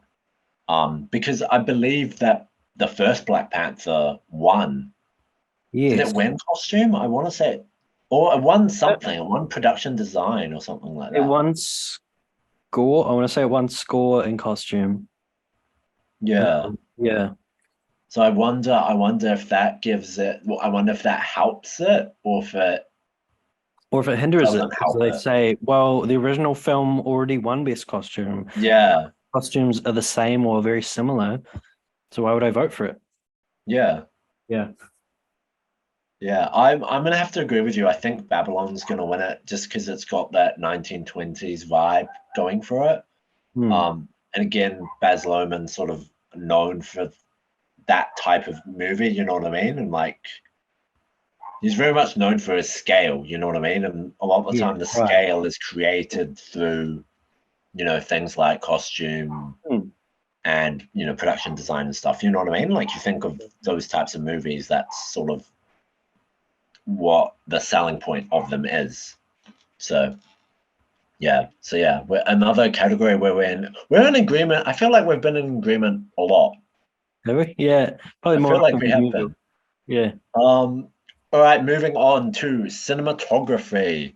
We've got All Quiet on the Western Front by James Friend. Bardo, First Chronicle of a Handful of Truths by Darius Conje, I'm gonna guess. Alvis Mandy Walker. Empire of Light by Roger Deakins. Tar by Florian Hofmeister. I want to say I'm so glad Bardot is nominated for this Yeah. because the direction and the cinematography in this film is just really, really interesting. I think definitely one of the strongest points. I think like the very first shot in the film, kind of just like I don't know how to describe it. It's really good at making you feel physically in that space. Um and making you feel like you're literally that you are the camera and that you're kind of moving with Oh, it. okay. I want to Yeah. say. At least in that first shot. I mean, throughout it, it just looks really good. There's a lot of really kind of gorgeous work in there. But yeah, that first shot in particular is is really interesting and kind of. I think in the moment it's like I was really unsure if I really was, had no idea what this film really was. Yeah. It was like in that first moment where that camera kind of makes its first big move that I was like, whoa, something's happening here that's really cool and I'm really interested in Yeah. this. And that got me for the whole movie. And then, to be honest, I want to say 3/4 of the way through the 3 hours that it was, I did fall off just a little bit. Yeah. This is going for a while, blah, blah, blah. But then it picks up again at the end. I think it kind of sells it and justifies its existence. So a fun film, a very weird and strange film, and a very long film. If you have the time for it, it's an interesting film to check out. I think, though, going with what I was just saying about how the camera can put you in a position and make you feel like you're in that space, makes me kind of shocked that Top Gun Maverick is not nominated here. Yeah. Because I think I kind of That's alluded it to it before. Like one of the strongest pieces of this film is the is way that it's shot. cinematography. Yeah. It's like the biggest question I had coming out of it is like, how did they film this? Yeah. How Yeah. did they accomplish this? It's just Because I believe that they like had to invent like a new thing. Like okay. it might have been a new camera rig or some Yeah, shit yeah, in order yeah. to They would have film had a it. very specific rig made for fitting it inside that plane and everything Yeah. for those So planes. like from like a thing from that perspective, it's like if you're inventing a new way of shooting something, Yeah, surely that yeah, warrants a nomination. yeah. It's like, Well, we'll win, but at the very least, a have you nomination. seen? You haven't seen Empire of Light, have you? No, I have not. I don't know if it's even in cinemas here yet, but yeah, I think it's just come out right. in cinemas I here. didn't realize it was Roger Deakins. That's interesting because I hadn't heard Yeah. any buzz about this film at all. I've only heard kind of mixed to bad things about it. Oh, I okay. saw the trailer for it and just looked kind of stupid. Um, Yeah. it just looked uninteresting to me and a bit over the top. Or maybe it's just a really bad trailer, but Hmm. um, it just looked boring and not my thing. So I don't know. Um, I think cinematography in Tar is interesting. I think on a technical level, kind of what they do with some of the camera movements is really interesting. But overall, Hmm. it's just kind of a movie that's shot in a way that looks like a movie to me. Hmm. I also haven't seen. Yeah, but for me, it's between Baido and All Quiet, and I think All Quiet's gonna win this. Yep. I think, yeah. Again, kind of what I was saying before. It's like it's a really good movie at selling you within that world, and um, I guess a lot of that is in the cinematography as well. Sorry, my mind Hmm. is Mildly buffering. Yeah. Feels like I'm Good. buffering in my head. I think I'm still in shock at the Top Gun thing. I think it's like, because for me, Yeah. if Top Gun was nominated, there's no question. Whereas at Yeah, this one, I'm like, it would be the obvious pick, I'm yeah. not going to be surprised if Elvis or Tar wins. Mm, I feel like I don't know enough about the other movies here that I haven't seen to know that they mm, don't have a chance at it. Yeah, I'd be pretty like blown away if Bardot could win it. Um, mm. I don't think it will, only because it's not in contention for anything else. Yeah, yeah. Um, but yeah, that would be cool. You And know, I that's not really a fair reason not to let it win. But also, the other thing is like most voters won't have seen the movie, I'm guessing, and mm, I don't, I don't think voters have to have seen every single movie in this category. I could be wrong, to vote on it, but yeah, mm. Yeah, no, I think I agree with you that All Quiet is gonna win it. Um, I just from the ones that I've seen, like well, the only one that I've seen, which is Elvis. Um, Elvis for me, the cinematography wasn't the like strongest part. I feel like the strongest part of Elvis is Austin Butler's performance. all right, yeah, That's the true. strongest part of the film. Hmm. Kind of a similar situation to Bo Rap a couple years ago. You know what I mean? It was Rami's performance that was the strongest part Yeah, of that yeah, movie. yeah. Um, yeah. And then so obviously the rest I haven't seen, but from what I know about All Quiet, I think it's gonna win. It's pretty much the end of it. Oh, nice. Yeah. All right then, animated feature film. This one is a really strong category this year, and it's not like just overloaded with Disney properties. Mm. But Guillermo del Toro's Pinocchio, from Guillermo. Sorry, I don't know how I started saying his name wrong. I know how to say his name. It's Guillermo. For some reason, my brain just kind of went into default of just reading how it's written.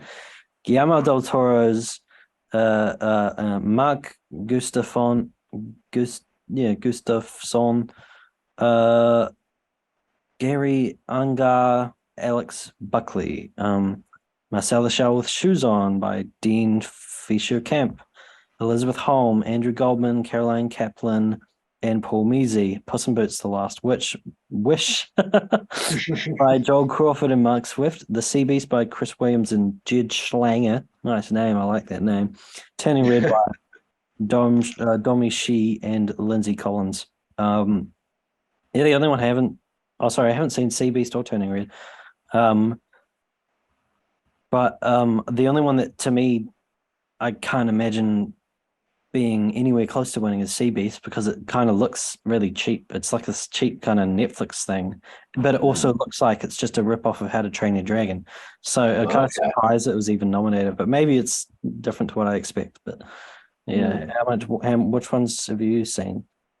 Um, I have not seen any of these Oh films. wow. Yeah, yeah. Actually, I haven't seen It's like, Pinocchio either. Sorry, I forgot I hadn't seen Pinocchio because I have seen the 2019 Italian Pinocchio film, which I think is the only one everyone needs to watch, or should at least give it a go as well if you're gonna try and name a definitive Pinocchio film out of all the like at least four Pinocchio films that came out in the last few years, yeah.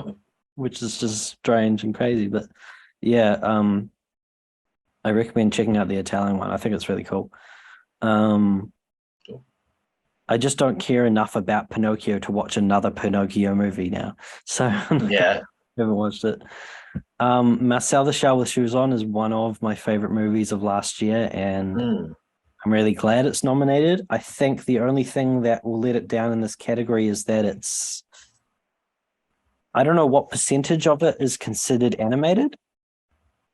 Yeah, I think I've heard Um, something about this. like I would say it's a live action film that Mm. contains a lot of stop motion animation.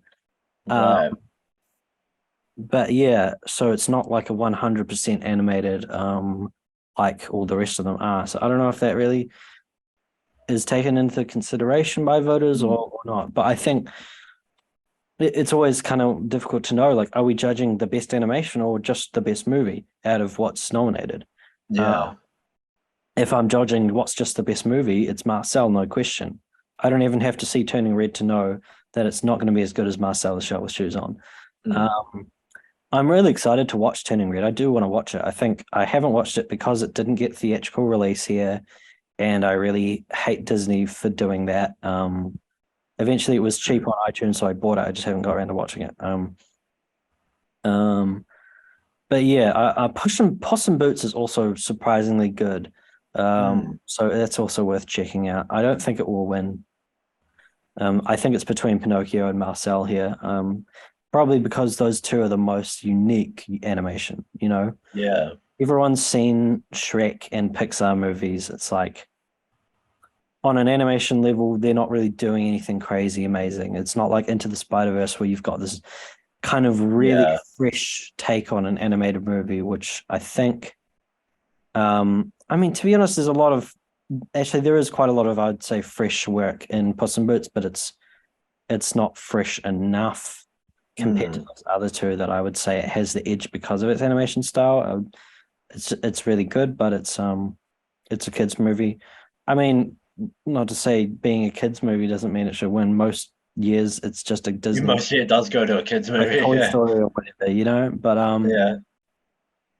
I'm really glad that it's not just stacked with kind of child movies. Although Yeah, I'm it's very always, much a more open year, isn't it? Like, yeah, usually it's sort of just very much, you and they're know, all quite unique in terms of their style. I'd say each film of these looks like it has quite a unique style to its animation, so it makes it mm, more diverse in that sense. yeah. I'm gonna guess Pinocchio will win. I think Yeah. So my like, favorite is Marcel. yeah. Um, so I'm similar to you. I think it's between Del Toro's Pinocchio and Marcel. Um, I think though that Del Toro's Pinocchio is going to win it. I'm going to have to agree with you. Yeah, just from what I've heard from Buzz and stuff like that. A lot of the time, I'll just go via Buzz. You know what I mean? For my picks, I'm just like, Yeah, what's yeah, everyone else saying? Because that's usually the best way to predict something. yeah. So Is does Tim Allen just come around to your house and dressed in full Buzz Lightyear costume and he tells you what's gonna win? yeah, yeah, yeah, yeah, yeah. I got him on speed dial, mate. I just ring up Tim Allen and I have a good chin wag, and he tells me what's up. It's great. I love Nice. it. All right. Moving on, we have actress in a supporting role. Here we go. Angela Bassett for Black Panther: Wakanda Forever. Hong Chow for The Whale. Kiri Condon for The Banshees of Inisherin. Jamie Lee Curtis for Everything Everywhere All at Once. And Stephanie Hsiao for Everything Everywhere All at Once. I think it might just be Sue, Stephanie Sue. Oh, is it Sue, maybe? I don't Okay, know. yeah. That would be my guess. Hmm. Who plays the daughter in the film? Yeah, she's a daughter, yeah. Um, I'm really glad to see Hong Chao is nominated because after watching The Whale, I actually thought I was more impressed by her than by Brendan Fraser. Not to say Brendan Oh, Fraser okay. was good. Brendan Fraser is really good, but like Hmm. I was a bit more taken aback by her performance. I guess maybe because I was, you know, expecting to just be there to see what Brendan Fraser was doing, and then seeing what she did was really interesting as well. Yeah. I don't think she'll win though.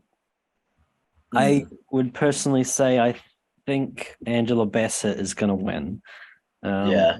she is really strong, and there's obviously just a lot of buzz around this movie, as we were saying before. I think that's gives it an edge, especially because her character is well, her performance is emotionally so heavy because of what's happened Oh, around yeah. the movie. So I think that kind of works for it. And in some ways, I feel like you might choose to reward Angela Bassett in lieu of Chadwick Boseman not winning last year when everyone Yeah. thought he was going to Yeah. win. Yep, I thought he was gonna win. Yeah, it's like if you don't have a performer from one of these movies winning an Oscar, then it's almost like you're ignoring it and you know not paying its cultural relevance its due, you know. Hmm. Um, so yeah, I think that's probably gonna edge the others out personally. But Yeah. So I for don't know. me,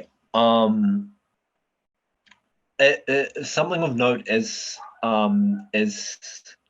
something to consider is the fact that Jamie Lee Curtis did win at the SAGs. Okay. Um, so that does give her a bit of an edge. But granted, I'm personally tossing up between Jamie Lee Curtis because of the SAG award, but um, I'm also tossing up between Angela Bassett, because not only for the for what you were saying about Chadwick, Hmm. but also the fact that um she won something. I think it was the Golden Globes, I believe. Right. So she does have that going for her. So I think this category is a real two-horse race. Hmm. Um, Having said that, for for some reason, I feel like Angela Bassett's gonna win it. I think she's gonna edge it. Yeah. Yeah, As long as they don't announce this category last, um, mm, and hope for some big celebration, it'll be a bit odd. But yeah, I guess we never talked about what happened last year, but that was absurd. Um, yeah. it was last year, was it? Oh no, was it 2 years ago now? It must have been. Was it?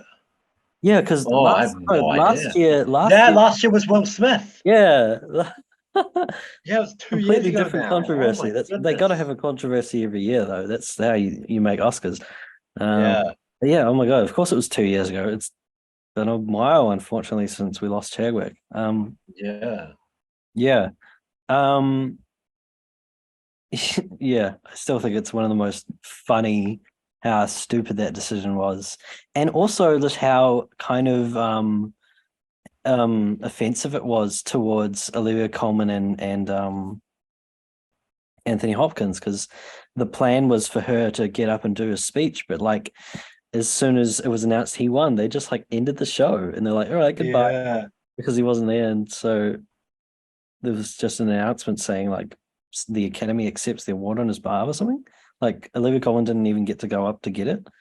Yeah. So that's a bit strange. Bad communication, bad planning, Mm. just stupid. Anyway, that's 2 years ago now. We shouldn't be talking about it. Um, next up is then actress in a leading role. Nominees are Kate Blanchett for Tar, Ana de Armas for Blonde, Andrea Riseborough for To Leslie, Michelle Williams for The Fabelmans, Michelle Yeoh for Everything Everywhere All at Once. Do you know much about the Andrea Riseborough situation? No, what's the story Um, there? I don't think I'm confident enough to go into it in detail. I recommend looking up Dan Murrell's YouTube video where he talks about the controversy.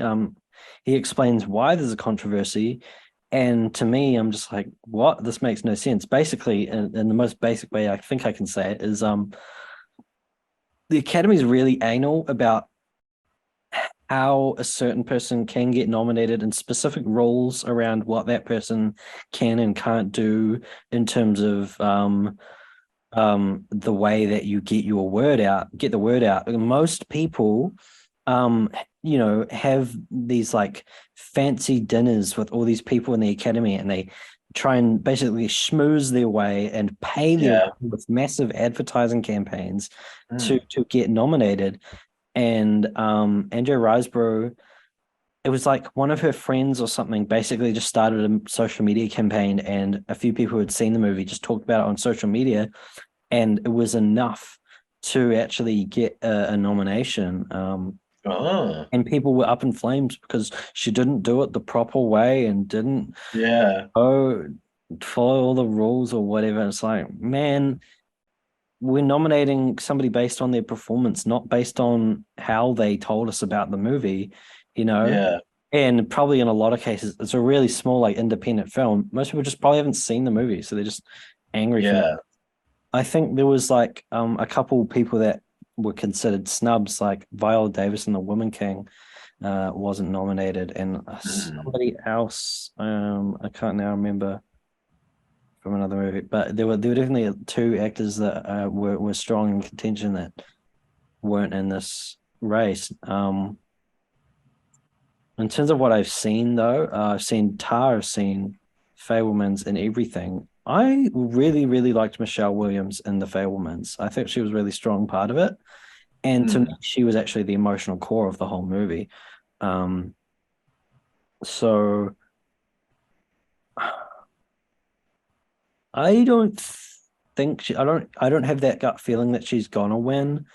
Mm. But she's probably my personal favorite out of all of these, actually.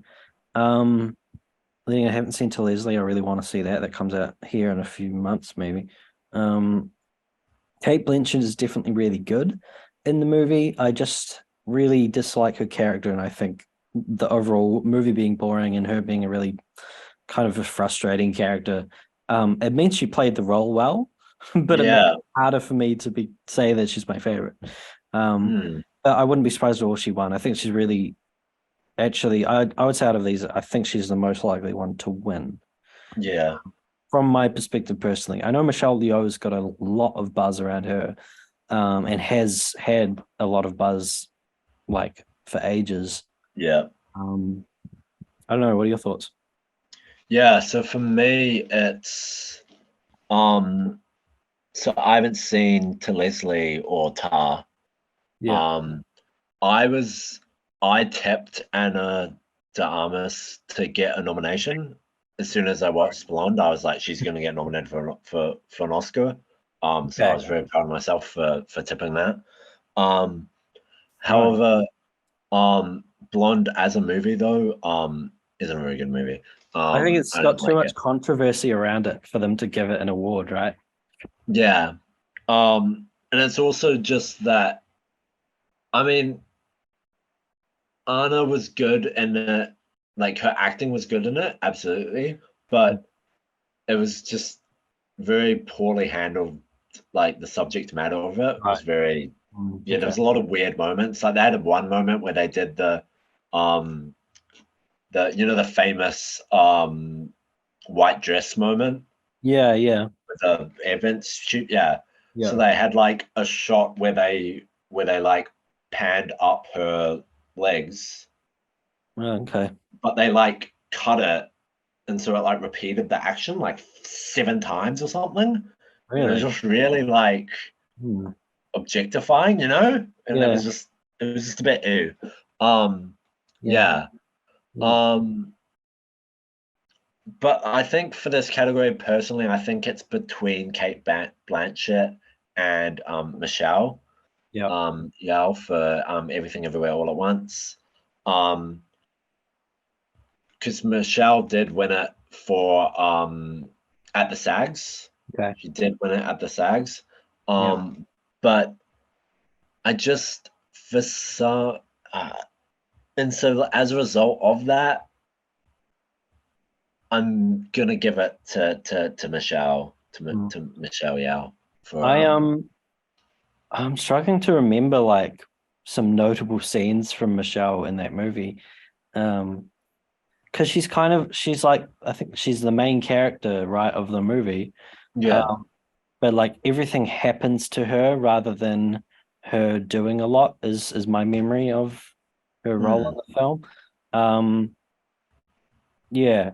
So But does the characterization of it, like the characterization of it versus the acting, yeah. Well, it's just like I those feel are two like different things. when your character is the one that's just kind of like the audience surrogate, um, then I feel like you just have less opportunity to, I don't know, do more interesting things that, for example, Kiyu Kwan has done with his character, or even remembering the name, Stephanie Sue has done with her character. Like, it's just Mm. like because they had the opportunity to play these really intense characters, like I feel like it's more opportunity to be recognized for that work. Whereas, like, if you're just like I don't know, the main character where you're mostly just a kind of normal person. That's like your role in the movie. Maybe there's Yeah, uh I don't know. less recognition for it. But then again, I'm actually just not remembering the movie well enough to know if there are some really Mm. intense scenes with her. Thinking back, I'm sure there must have been some kind of emotional stuff towards the end. Um, Yeah, well, she has a lot of stuff with with her the daughter. daughter. Yeah, there must be. Her Yeah, yeah, yeah. daughter. There's a lot of stuff going there. So Yeah, yeah. I feel like though, my personal feeling is like Kate Blanchett is more of the Academy's actor, you know?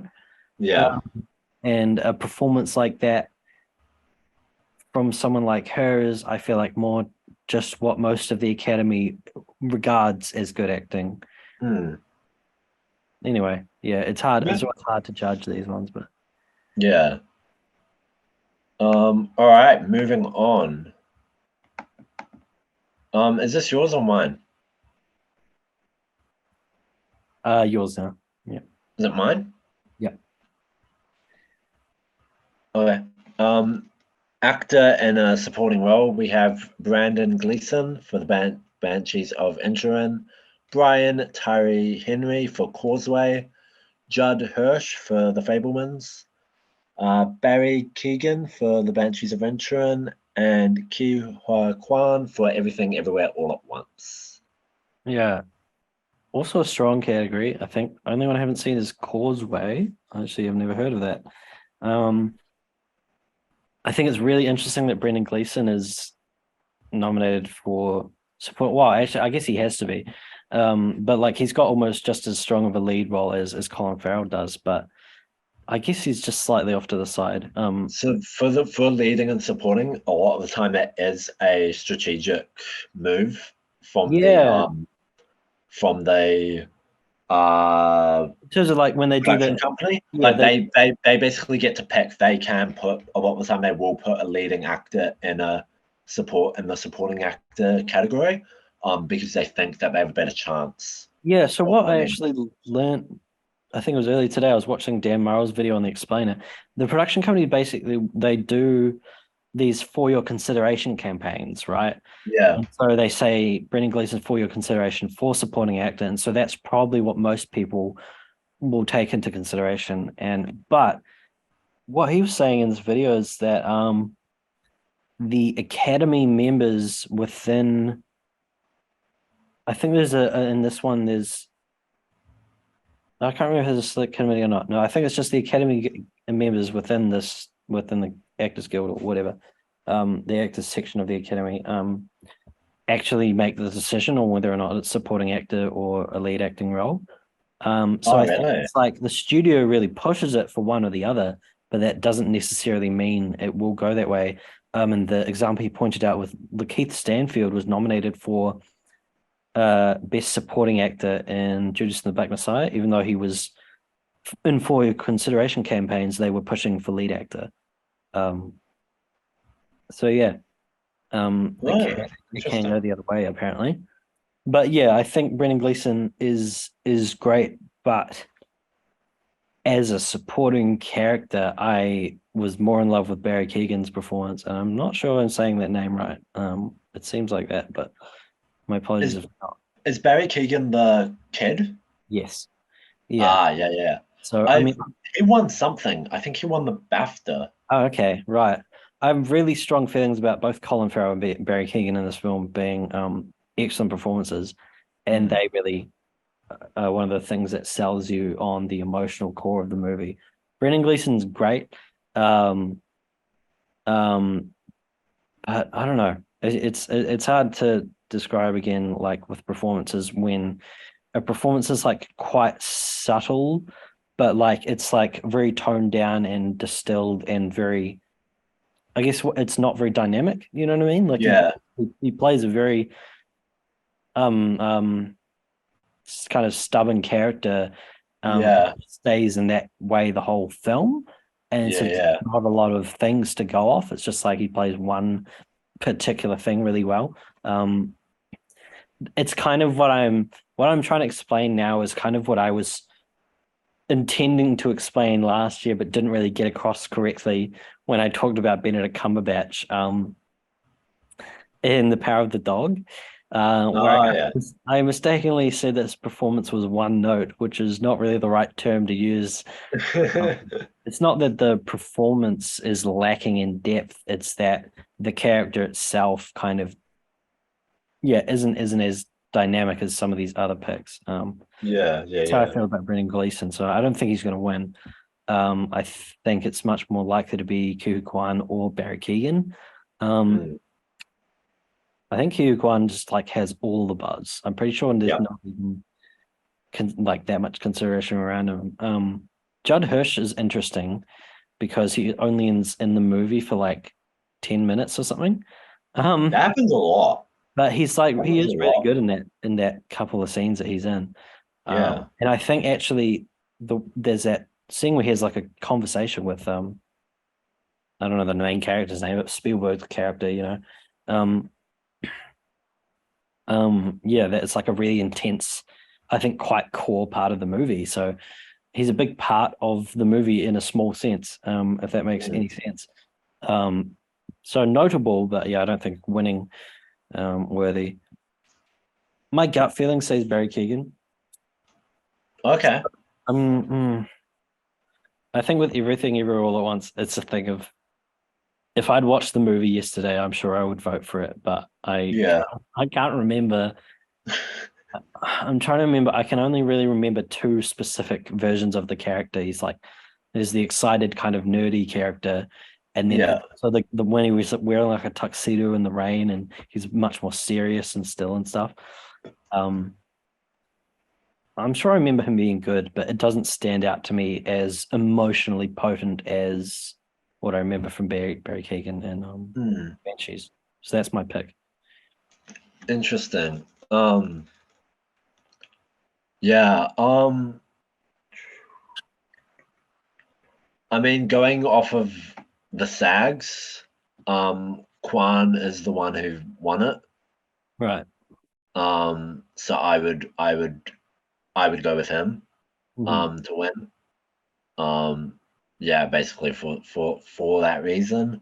Um, Granted, Keegan did win the BAFTA, but Right. BAFTA's British, so probably doesn't hold much water. Yeah, that's Um, interesting. It's like I think this film in particular, there's a lot of different interpretation by British audiences and American audiences hmm, in terms of the style of the film and the comedy aspect of everything. Like I feel like I personally, in the audience that I was in, we took it as like a very dark and emotional film. Whereas like there's people yeah, I've talked about online who've said read online about them saying like it was like a laugh out loud comedy the whole time. And I'm like, I cannot imagine a theater laughing out loud at this movie. yeah, Um, so it's really interesting the different kind of dynamic and interpretation of that. Like I think it hmm, was funny, but it was funny in a way like I don't feel like I should laugh at this, you know, or at least yeah, in an audience where I could tell that the audience was being affected by it emotionally. So to laugh would seem inappropriate. yeah. Yeah. So I've now forgotten what we were talking about. Keegan. Support it, yeah, Keegan. Yeah. So who are you picking? Kwan, Ki Oh, right. Yeah, yeah. Kihu All right. Kwan. You were saying because it's American judged. Yeah, yeah. Yeah. I agree with that. I think it's actually quite a strong likelihood of that as well. Yeah. Yeah. Um. All right. Next And category. the big boy Big boy. actor in a leading role. Nominees are Austin Butler for Elvis, Colin Farrell for Banshees of Inisherin, Brendan Fraser for The Whale, Paul Mescal for After Sun, and Bill Nye for Living. Um, Sweet. sorry, I'm trying to reposition myself here on this couch. All good. Um, oh, there goes my charging sound. Um, I personally feel that Colin Farrell is the strongest out of these. I haven't Okay. seen Elvis, but I'm sure he's really good. But Mm. also, there's something to be questioned about if your performance is imitation of a real person and it's really, really good, is that on the same level as an original character who's also really, really good and emotionally potent? It's just hard to compare, right? Because Yeah. you think Elvis is really good because he's so good at imitating Elvis, right? Mm. Um, but I haven't seen the movie, but like, do you feel like he does a lot with his performance that is strong enough on its own, like within the movie, that makes you think, man, that was a strong emotional performance and or whatever? Yeah, well, it's I think I talked a little bit about it before, was that the strongest part about the movie is Butler's performance. Right. You know what I mean? Like that's the strongest that's the takeaway. Hmm. In a similar way of in a similar way of um Rami Malek's performance in Bo Rap, and Yeah. then uh who played Joker a couple year Joaquin ago? Phoenix. Yeah, Phoenix. Yeah, sort of similar, similar thing to those two films of Yeah. the strongest part of the movie is the actor's performance. Yeah, it's like almost the movie would have almost no recognition if it wasn't for that. Yeah, yeah, Like I remember us talking about Joker and being like, "There's nothing in this movie except Joaquin Phoenix." yeah. I think the cinematography was great in that movie as well, but like that's the reason you saw the movie was for that. And I'd say Mm, similar with Bohemian Rhapsody as well. yeah, yeah. For me, it's a toss up between Butler and Brendan Fraser. Okay. Um, I sort of see this more as being as being a two horse race, Yeah. as it were. Um, I would give I'm I do give the edge to, because here's the thing, when I saw Elvis, um I did a similar it was a similar story to Blonde with Anna Diarmas. I sort of like straight away I was like Butler will get a nomination. Yeah. Yeah. Um yeah. But and for a long while I thought he was gonna win. The thing that changed it for me again was the SAGs. Um because yeah, um, because like I said before, the SAGs, a lot of the acting cohort of the academy is also SAGs, Yeah. so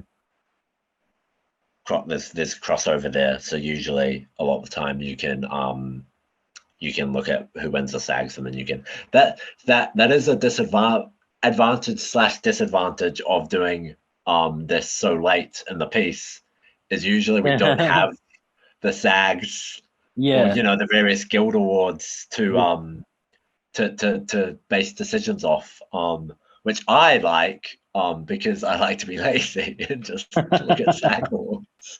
Yeah. But like, oh, okay, sweet, kind You're of makes the decision easier. you've always been like hard on the research of who's won other things and Yeah, or who's got the most buzz, and like you were saying before, like you've always been like that and very more methodical than I am with yeah, choosing yeah, stuff, yeah, where I'm always just like who I think actually deserves it and yeah. who I think the Academy would like the most. Hmm. I don't think it's going to be Brendan Fraser. I Okay, think, interesting. especially later on in the race, I feel like you're kind of saying before the controversies coming up, maybe that there's kind of been a lean away from Fraser, um, Hmm. and I think then again, I won't say like there hasn't been a lean towards Colin Farrell that I've heard of, but at least in my opinion, Colin Farrell's performance does more for me in that movie than Brendan Fraser does in The Whale. Yeah, Um, Not to say he's not good. All of these actors are great. I'm sure I haven't seen Living or Elvis. Paul Mescal, definitely shout out. He's great. Um, yeah. it's just like you're not going to beat the other two. Hmm. But um, yeah, I don't know. Like either Fraser or Farrell for me. But my gut feeling is Farrell Okay. because yeah, kind of like almost what you're saying before. Like the movie is because it's mostly centered around him and his experience and his reaction to what's going on is just really interesting. And what goes through his character, what his character goes through, and I think the feelings in terms of the emotional side of it are more reachable to a lot of audience members. I'd say more so than Brendan Fraser's character. Yeah. I mean, definitely more so than Elvis, who's just like Elvis. yeah, Elvis. So Yeah. yeah, that's why my vote is for Farrell. If I have to pick who I think's actually more likely to win, I'm going to say I think Austin Butler is more likely to win.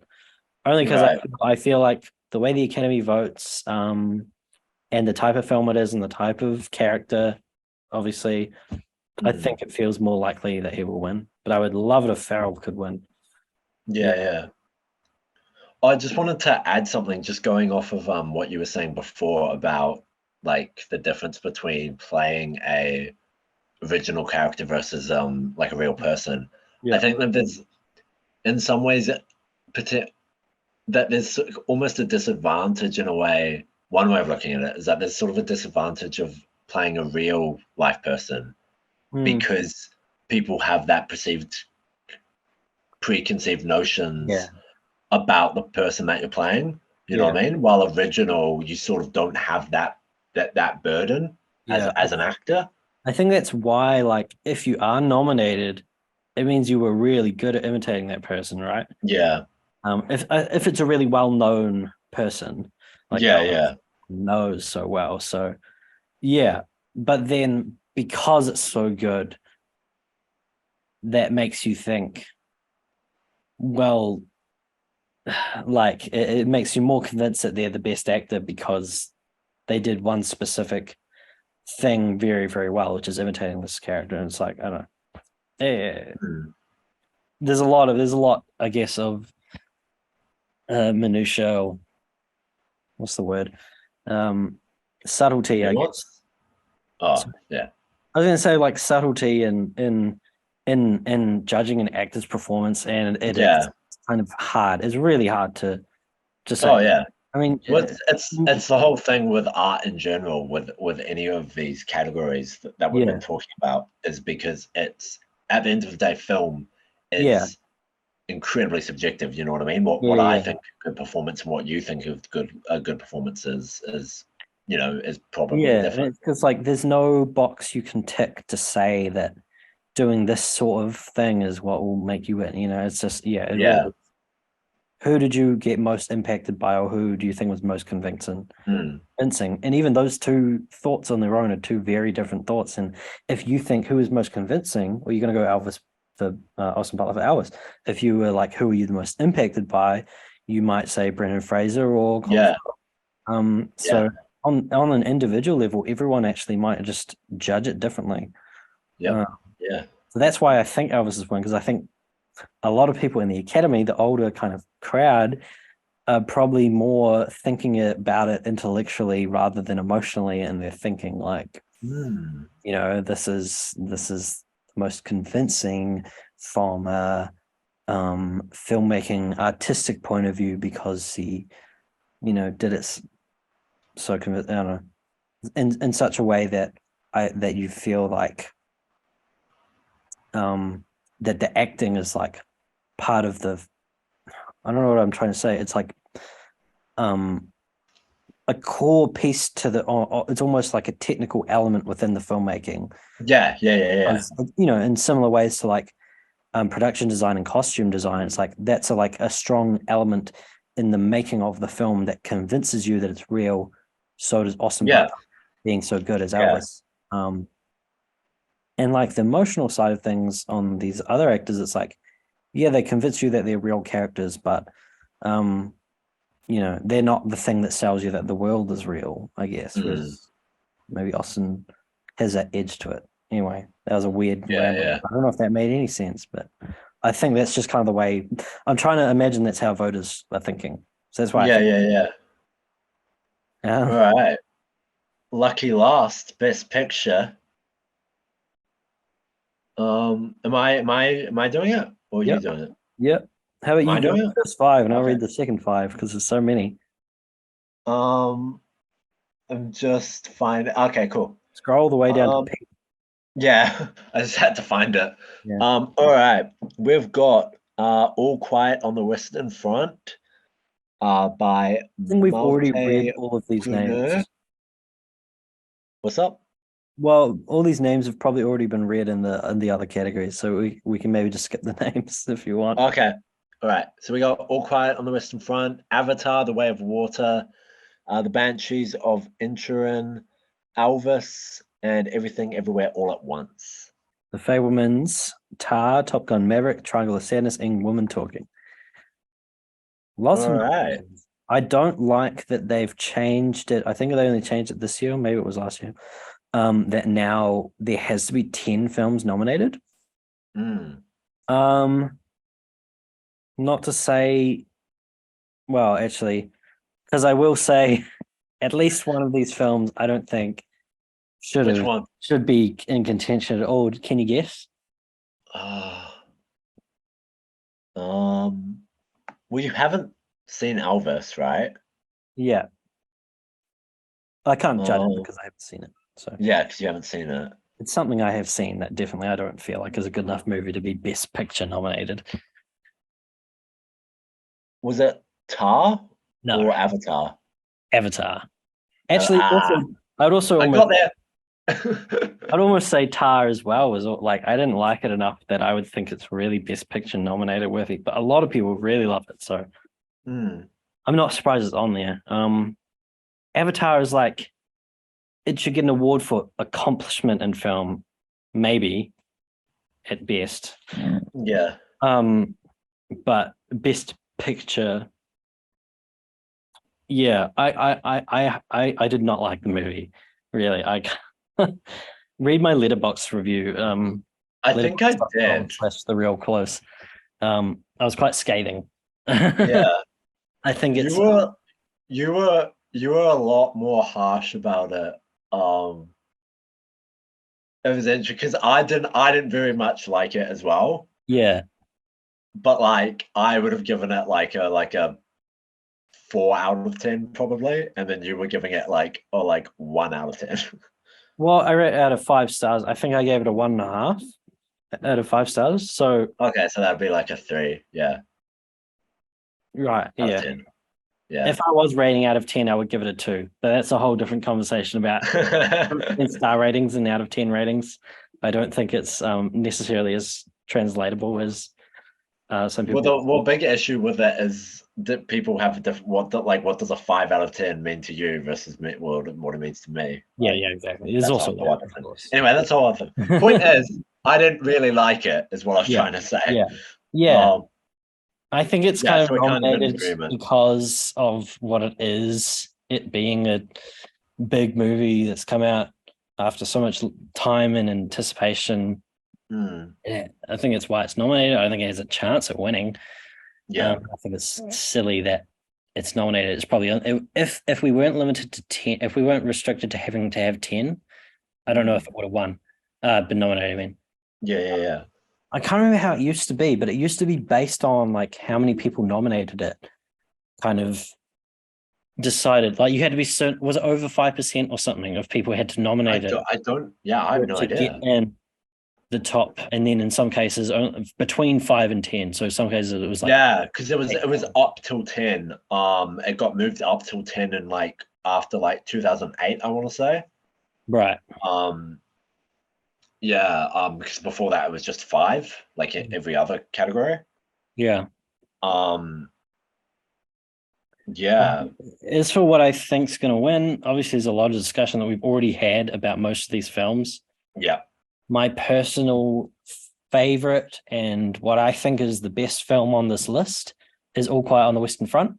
yeah, Just like it's such an impactful film, and especially right now, having these messages of like anti-war messages, I yeah. think are really important, and I think it's really important for people to watch this film.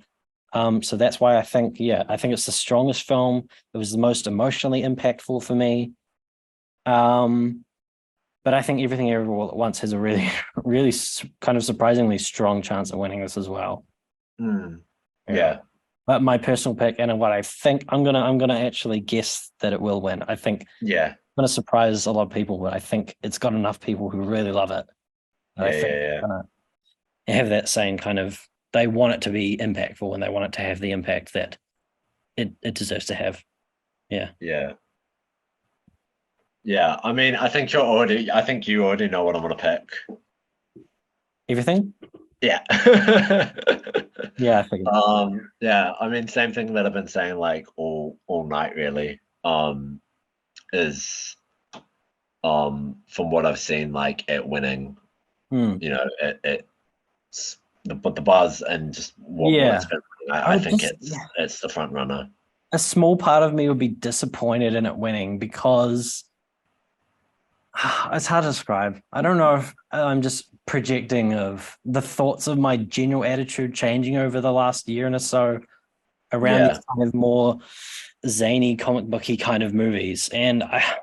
What works is that it's way better than Marvel movies and stuff at doing similar concepts. It just does it way yeah, much better. So it's in some ways a good thing because it can tell Marvel and Disney or whatever like you don't need like that a movie of that genre can win something and be a good movie.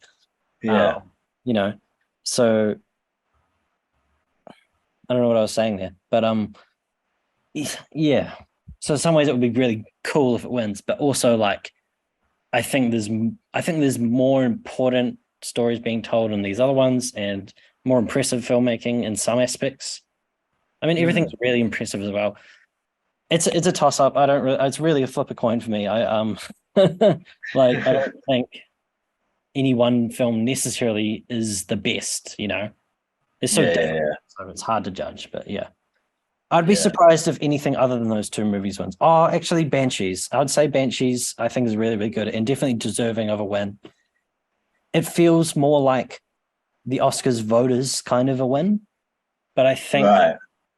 I think enough attitude has changed in the Oscars that like the more diverse, different kind of filmmaking is being recognized. So Yeah. Do you do you think that Top Gun Maverick has a chance? yeah, I would say there's a chance. Like it's kind of in contention. Mm, Um, I would be disappointed if it won because like for me, like it's really impactful film on a physical experience of being in a movie kind of sense. Like it's really yeah, good yeah. at that. It's probably the best film last year of just like making you feel something physical. Mm, Just the experience of it. Like it's like the best theatrical experience of a movie. But I think story wise, it doesn't have the most important story or impactful story. I think it's got a good story. I think it works really well, and I think it's so much better than the original Top Gun, which I kind of hated. Well, no, yeah, the original Top Gun, I would say, has no story and is really dumb and boring. But this actually had a story with the kind of tension between the two main characters, and that made it work really well. And it was impactful. But like, there's so much more to these other movies.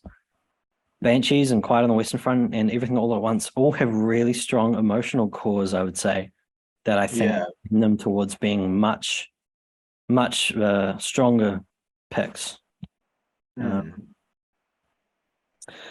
I mean, yeah. I mean, there's also the thing though of like the Academy a lot of the time not giving awards to films that have that emotional or social relevance, or in some cases even, you know, giving films giving Best Picture to films like Driving Miss Daisy back in the day, which was like saying like racism's like a relic of the past, right. when films like what was the Spike Lee Was movie? it was it Do the Right Thing, I think yeah.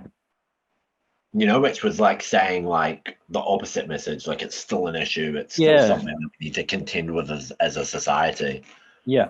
Um yeah, I agree with you on the fact that you should give Best Picture to two films with, that social relevance, or that, that something else. Hmm. And that would be something that I would personally say is a massive contributing factor to, what sets apart um,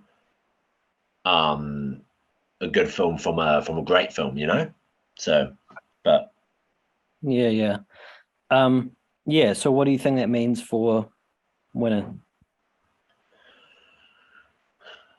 I still think Everything Everywhere is gonna win, just because it does have that groundswell. I feel like it's got that groundswell. Yeah.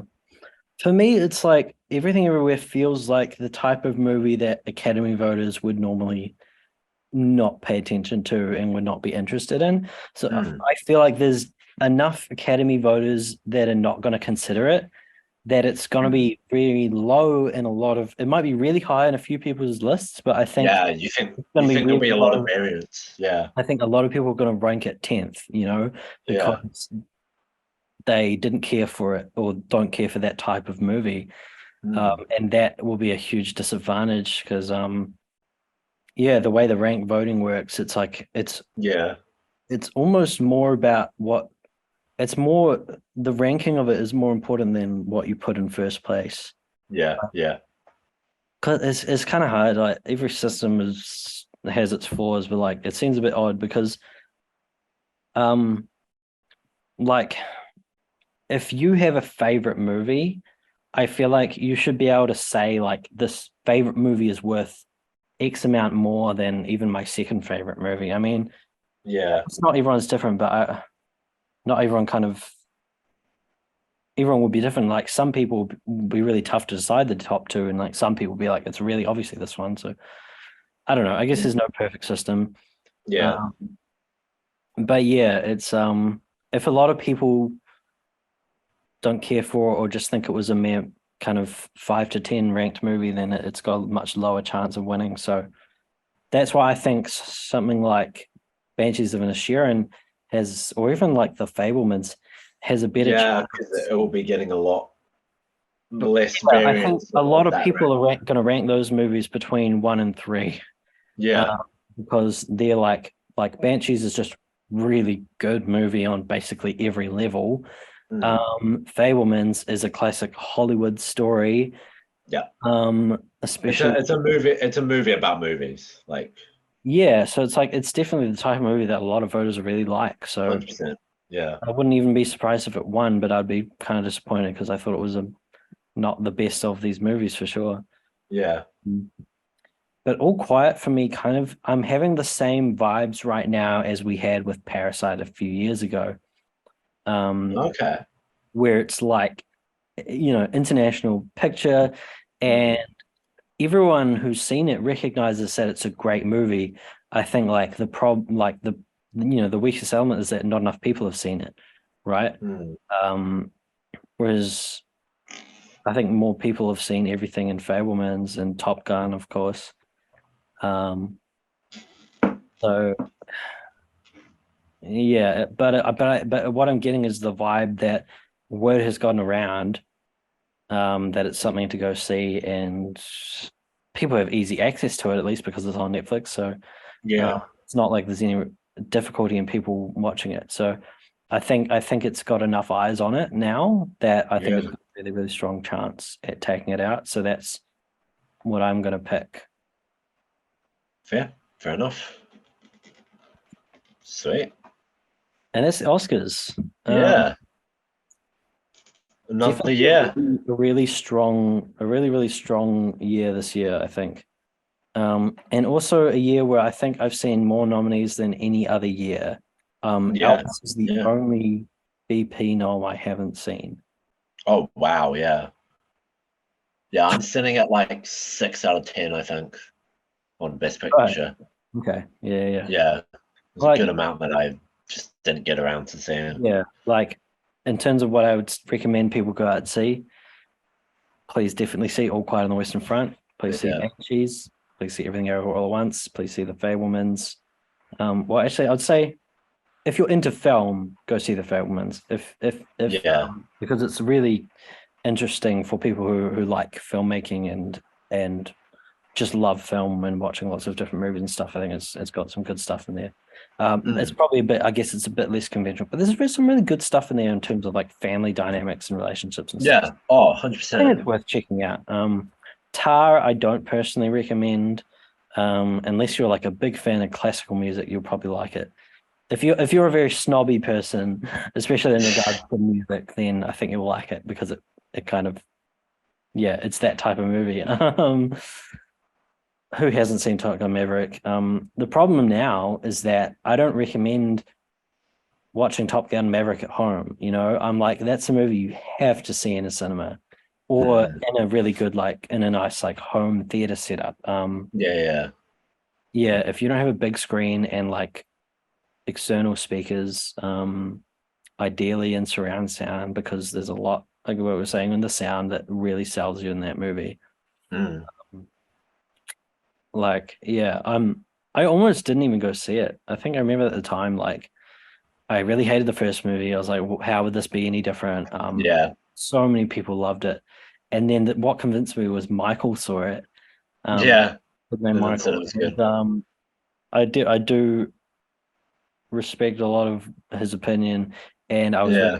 surprised that he really liked it and thought he was like, you should see it. It's like it's good. Yeah. And if he says that, I'm like, oh damn, it must be good. Like, oh. Yeah, so I'm really glad I saw it.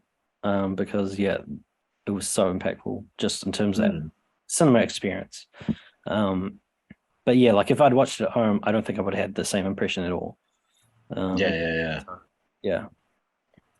Um, I can't remember if I talked much about Triangle of Sadness or not, but also really, really loved that movie. That's a movie where I don't think anyone should ever read or watch any promotional material for the movie if you can avoid it. Yeah. Just watch the movie not knowing anything because it's just the Mm. ride, the journey it takes you on is so interesting. And I've seen now one of the trailers, I think I saw it in a cinema actually, and it showed way too much of the movie. So I really Oh, interesting. avoid watching the trailer if you can. Yeah.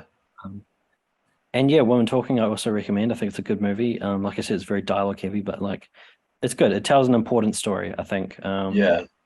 That is probably really relevant to a lot of people, like on an individual level. So yeah, it's an important movie for a lot of people to see. If it looks like the type of thing that you think you might be impacted by, then check it out.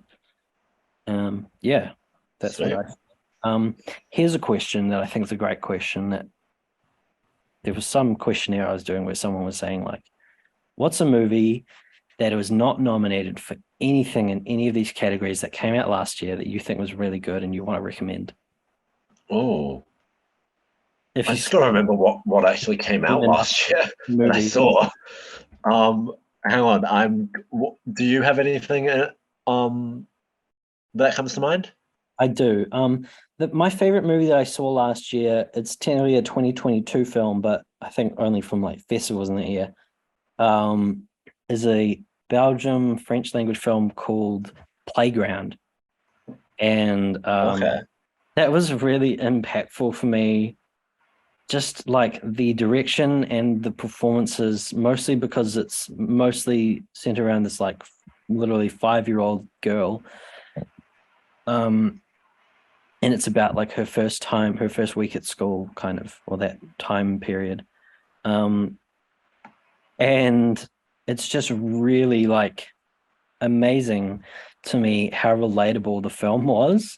Like it brought up these memories of me as a 5-year-old in school, like and Hmm. and the performance from her is just so good, and a lot of the camera work and editing decisions I really loved. So like I want to shout that movie out as much as I can because I think it's a really good movie, and I've not seen anyone literally anywhere talk about it.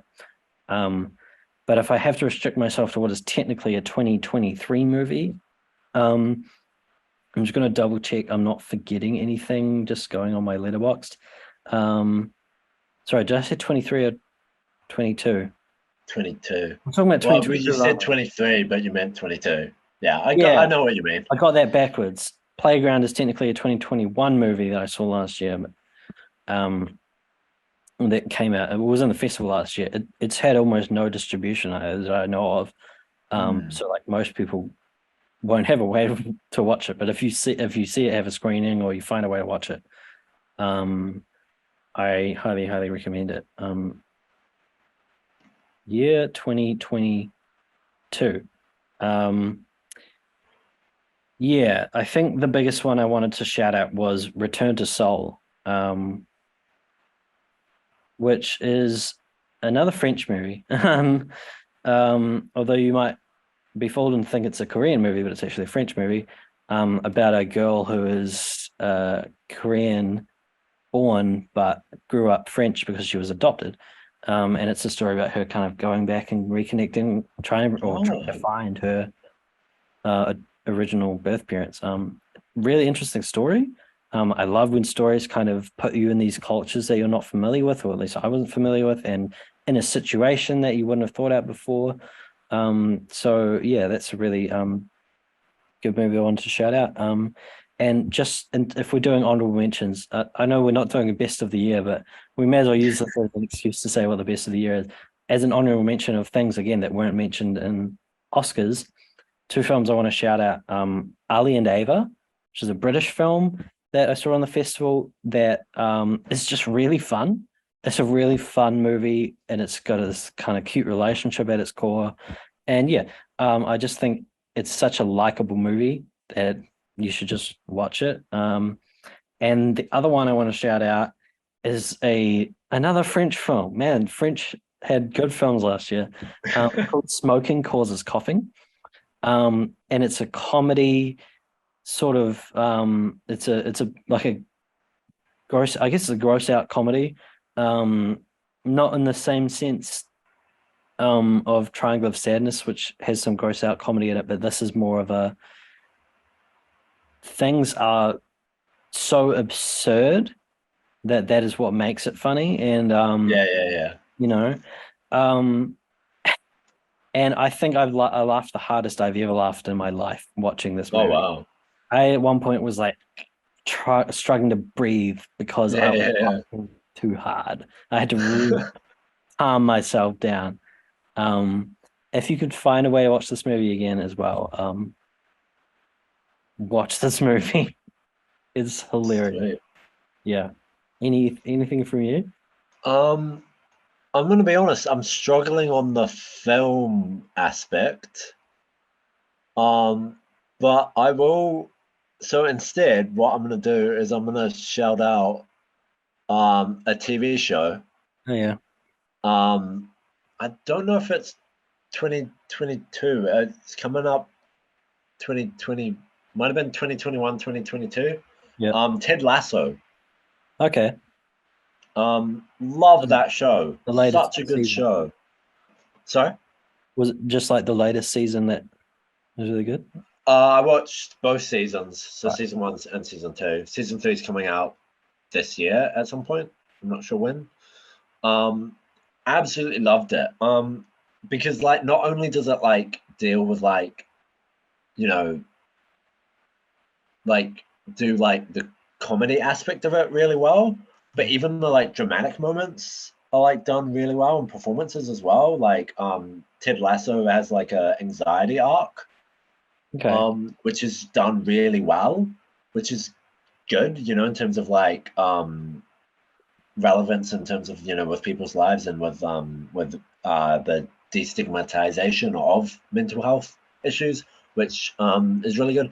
And legit, it was a film that like not only did it make me like laugh a lot, it legitimately made me cry like a good amount of times. Like I was just, you know what I mean? Like, Yeah. which is a mark of a good film, you know what I mean? If it, you know, if it's comedy, if it makes you laugh, and if it's you know, those dramatic moments, if it gives you that emotional response. And that's definitely what Ted Lasso is. Yeah, so that would be my Nice. my shout out. I feel like I haven't watched TV shows in so long. Like Yeah. there's not really been anything that I've just been like, I gotta watch this show. The only Mm. thing I watch like regularly is The Amazing Race because for years like TVNZ here just like wasn't playing it anymore. Yeah. And how they've finally brought it back. They played season 31 and season 32 is just about to finish here. So we're still seasons behind the US, but they're kind of playing them faster. So hopefully we catch up. Mm. I wanted to say that season 32, I think, is one of the best seasons I've ever seen. Oh wow. Some really like tough challenges. I think are really I'm almost surprised a lot of them even were as hard as they were, and just some really interesting drama within the team. So yeah, if you haven't watched much of Amazing Race, season 32 is a great season to start on. Yeah, Sweet. so I recommend. Yeah, no worries. But yeah, Sweet. I feel like it's a good way to wrap up then. Uh, Yeah, it's always fun having this Oscars chat. It's a good. absolutely. Love it. Yeah, even if this is the only podcast we ever do in a year, then it's Yeah. still a lot of fun. Yeah. Sweet. All Well, right. Well, that's it for the Red Life Riot podcast. Of course, our Oscars episode. I've been Matt, I have been Ben. and we'll see you guys next time. Bye Bye bye. bye.